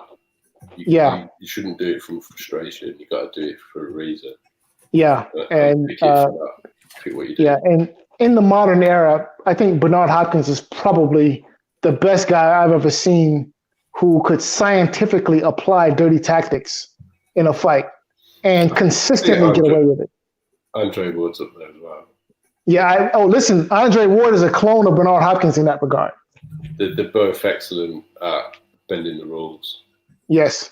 Particularly when they're not doing as well as they should be. Exactly. And if you can do it and get away with it, then you can win. Yeah, listen, Bernard Hopkins, he had this way of, he would wrap so he would find the referee behind him somehow. He would maneuver the referee behind him, and he would wrap his left arm around his opponent and deliver a low blow with a right hand. And he would do it in a way where the referee would never be able to see what was going on. And it was just a thing of beauty. Yeah, I mean, often you're told to know where your opponent's going to be at all times. But I think both Andre Ward and Bernard also knew where the ref was going to be. Yes, yes, they knew where the referee was going to be. Yes. And they were one of the two best dirty fighters, for definite. Yeah, no question. But listen, that's old school, all right? That's old school. Yeah, you know, because look, it's not a beauty contest. Well, no. And I think in times gone by, there was more appreciation for those sort of tactics if they were needed. Yeah. You know, there is skill. You No, know, I agree. There's a skill. Listen, being able to fight dirty and actually get away with it and be effective with it is a skill in itself. I agree. Yeah. And I don't think fans got as upset about it in the 40s and the 30s. I appreciate the skill behind it. I agree. I think it was almost expected. Being able to fight or just fighting dirty in general was pretty much part of boxing. And ultimately, if someone does it to you, you should just do it back to them, and then they're less likely to do it to you again. I agree 100%. If a guy is hitting you low, well, the best way to convince him not to do it is give him a taste of his own medicine. That's why I liked Harold Brown throwing Julian to the floor when he came charging in. Yeah. You know, you need to have these tools in your toolbox so that if your opponent does them to you, you've got an answer. Yeah. But we've gone a bit off topic. Yeah. And I still think that James is just not, he's got no ideas about what to do. So at this point, he's looking a little beaten to me. Not completely beaten, but, a little beaten. Right now, it looks like Jones is sort of having his way. Well, Jones has been having his whole way, but James was determined to try and make a fight of it. But you're in the 11th round now, and you've got to knock out this guy that you haven't been able to find for the whole fight. Yeah. You're tired, and you probably feel just completely frustrated that you don't know what to do with this guy. I mean, if you're going to talk about orthodox skill, James Toney's got it all. But the problem with that is when you come up against somebody who's totally unorthodox, you can't read him. You don't know what to do with him. Yep.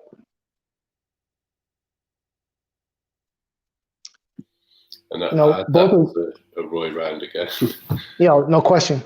And both of these guys would go up to heavyweight and beat the same fighter for the same title, John Ruiz. Yeah. Although, unfortunately, James had his strip, didn't he? Yeah, he got caught on the whatever he was on. Well, I'd like to know a bit more about that because he'd had a genuine arm injury in the fight beforehand. And was it arm or shoulder? He'd hurt his left arm, hadn't he? So I don't recall. And he claimed therapeutic use in that the doctor had administered it for the injury, and that's actually what steroids are used for in medicine. 12th and final round. Has anybody given James a round yet? I mean, yeah. No. Not at all. We've actually been recommending that he employed some dirty tactics because I heard.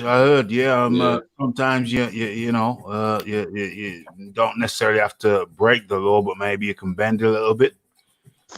We're not advocating headbutts here, and we're not advocating thumbs in the eye, but a little bit of a little tweak of the arm there, little trip every now and then. Drop your guy so he's got to climb up off the canvas.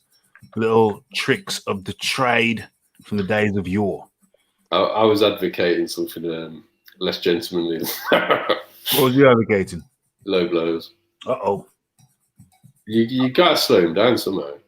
Gotta slow him down somehow. You gotta stop him from moving so you can knock him out because you're so far behind in the car. He's very, very far behind. Yeah, definitely needs a knockout. Oh, does he hurt Toney a little bit with the body pot shot there? That body hook, the left hook to the body. Did he? I don't know. I'm not saying he did. It's a question. We got one. No, Jones hasn't really been loading up on his punches. No. You know, it's mostly, not completely, but mostly show. Mm-hmm. Yeah. You know, just putting his hands on them and basically winning the beauty contest. Mm-hmm. I think at this point as well, that was the huge criticism of Roy, that he was all fluff and no substance, wasn't it? Roy Jones. Yeah. Yeah, more fluff than substance. Because listen, I'm not sure that's I don't know that was ever really a valid argument, because when Jones decides to sit down on his punches, he was legitimate, especially the lighter weights. He was a legitimate one-punch knockout artist. He could put guys down and out with one punch. I agree with you, Fight Doctor, but I'm pretty certain in the early part of his career, he wasn't really showing it. And then I think he answered his critics by putting a few people out, didn't he? Yeah. Because when you've got a style as unorthodox as Roy, you're always going to come up against criticism. Ali had the same criticism when he came out with his style, because you've got an establishment of people that obviously believe in technically correct boxing, and you get these guys who've got the ability to throw it all out the window. Okay, so Jones touching up Toney at the end of the round, 10 seconds to go. Toney's like, come on. You got 10 seconds. Boom. Toney puts his hands up, but I'm afraid no. Not tonight. Not tonight, Josephine. Not tonight, Josephine. That was a very, very clear decision there for Roy Jones. I don't think there's any ambiguity there. You know, it's really a case where no matter how hard you tried, I don't think you could give James Toney a round in that. It's very difficult. Bob Arum there. Bob Arum.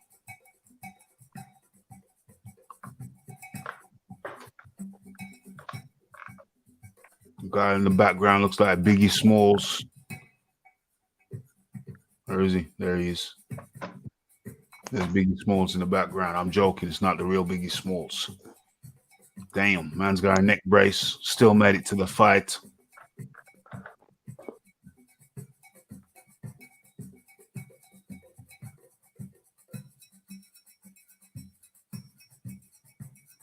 The outcome is inevitable. I don't think there's anybody there wondering who won that fight. Outworked, outdone, outboxed. Reverend Pickles coming with the lyrical, adding the lyrical flavor in here. Outlandish.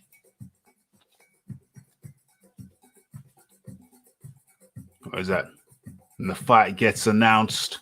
Roy Jones as the victor. New IBF super middleweight champion.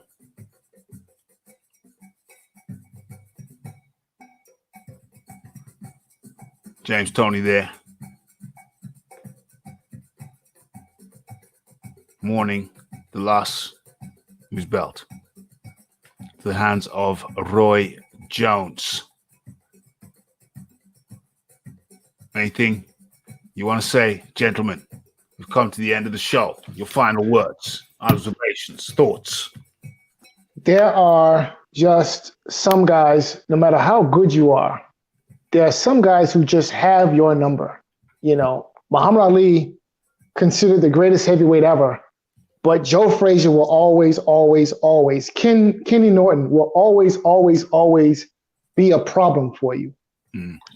And in Roy Jones Jr., James Toney is just, or for James Toney, Roy Jones Jr. just presents a puzzle which, despite, regardless of how good he is, how great he is, a puzzle that he just can't solve easily. Yeah. Yes. And so good of you to jump on Fight Doctor. Come to, what the hell, 3 hours 30? Well, I go about 2:30, but okay. Went into overtime. Come to the end of the show. Thank you very much for jumping on Fight Doctor. See you next time. Thank you for having me. Excellente. And that was the Fight Doctor. And then there were two. John D. Lee, an eventful show. Yeah, I've chopped it up. I've had some different people. And I don't think you've had Intangible on before. Never had Intangible on before. Thank you to Intangible. Thanks for jumping on. Who else was there? Baskin Robbins, Battle Rifle. Thank you for jumping on also. And of course, the Fight Doctor just now. Yeah, eventful show, John. Yeah. I think this last fight here, that's how people should try and remember Roy. Yeah. For me, the issue with guys like Roy, when the athleticism fades, when the reflexes go, you're open. Yeah. And we saw that happen to him, unfortunately. Yeah, should have retired earlier. But I can understand, for fighters, it's really, well, look at Mike. It's hard to let it go. Very hard to say goodbye. Very hard to say goodbye, but goodbye is what we're saying. So your final words, John. Thanks for having me on, Raph. Excellente. And that was John D. Lee. We're going to see him later on in the week or same time next week. See how it goes. So, yeah, very, very eventful show. Stop sharing that. What's going on here? Boom. Go full screen and stop sharing that. Okay, so yeah, no Roy Jones. No Roy Jones. Roy Jones, I mean, what's his name? James Toney. No James Toney. So that was disappointing to me. But like I said, it was not my organization. I didn't organize it. Last minute thing. I won't be doing that again. It's gonna be my way. It's gonna be planned properly and appropriately the way I do it. And I'll speak to the fella beforehand and make it concrete. So you can rest assured that there won't be no more last minute things. Anything I advertise will be something that has been worked out, has been agreed on, and is clear and operable. So no more messing around, no more harebrained schemes. Just doing this shizzle official corporate style. Yeah. Book people in corporate style. You know what I'm saying? Like coming for a business meeting, you're coming for an important meeting. Yeah, that's how it goes. You don't make important meetings on a whim. Something that's arranged, organized properly. Okay, so what else is that to say? Bit disappointed, but I'm glad you guys enjoyed the show. Brought it back, salvaged it, crawled from the wreckage, and we're all fine. Okay, so nothing left me to say but It's the Raphael Dawkins. It's the Combat Radio. It's the like. It's the subscribe. It's the comment. It's the shares. And this is the hitting the bell icon to stay updated with news and notifications. And don't forget about the live show. Don't forget about the videos.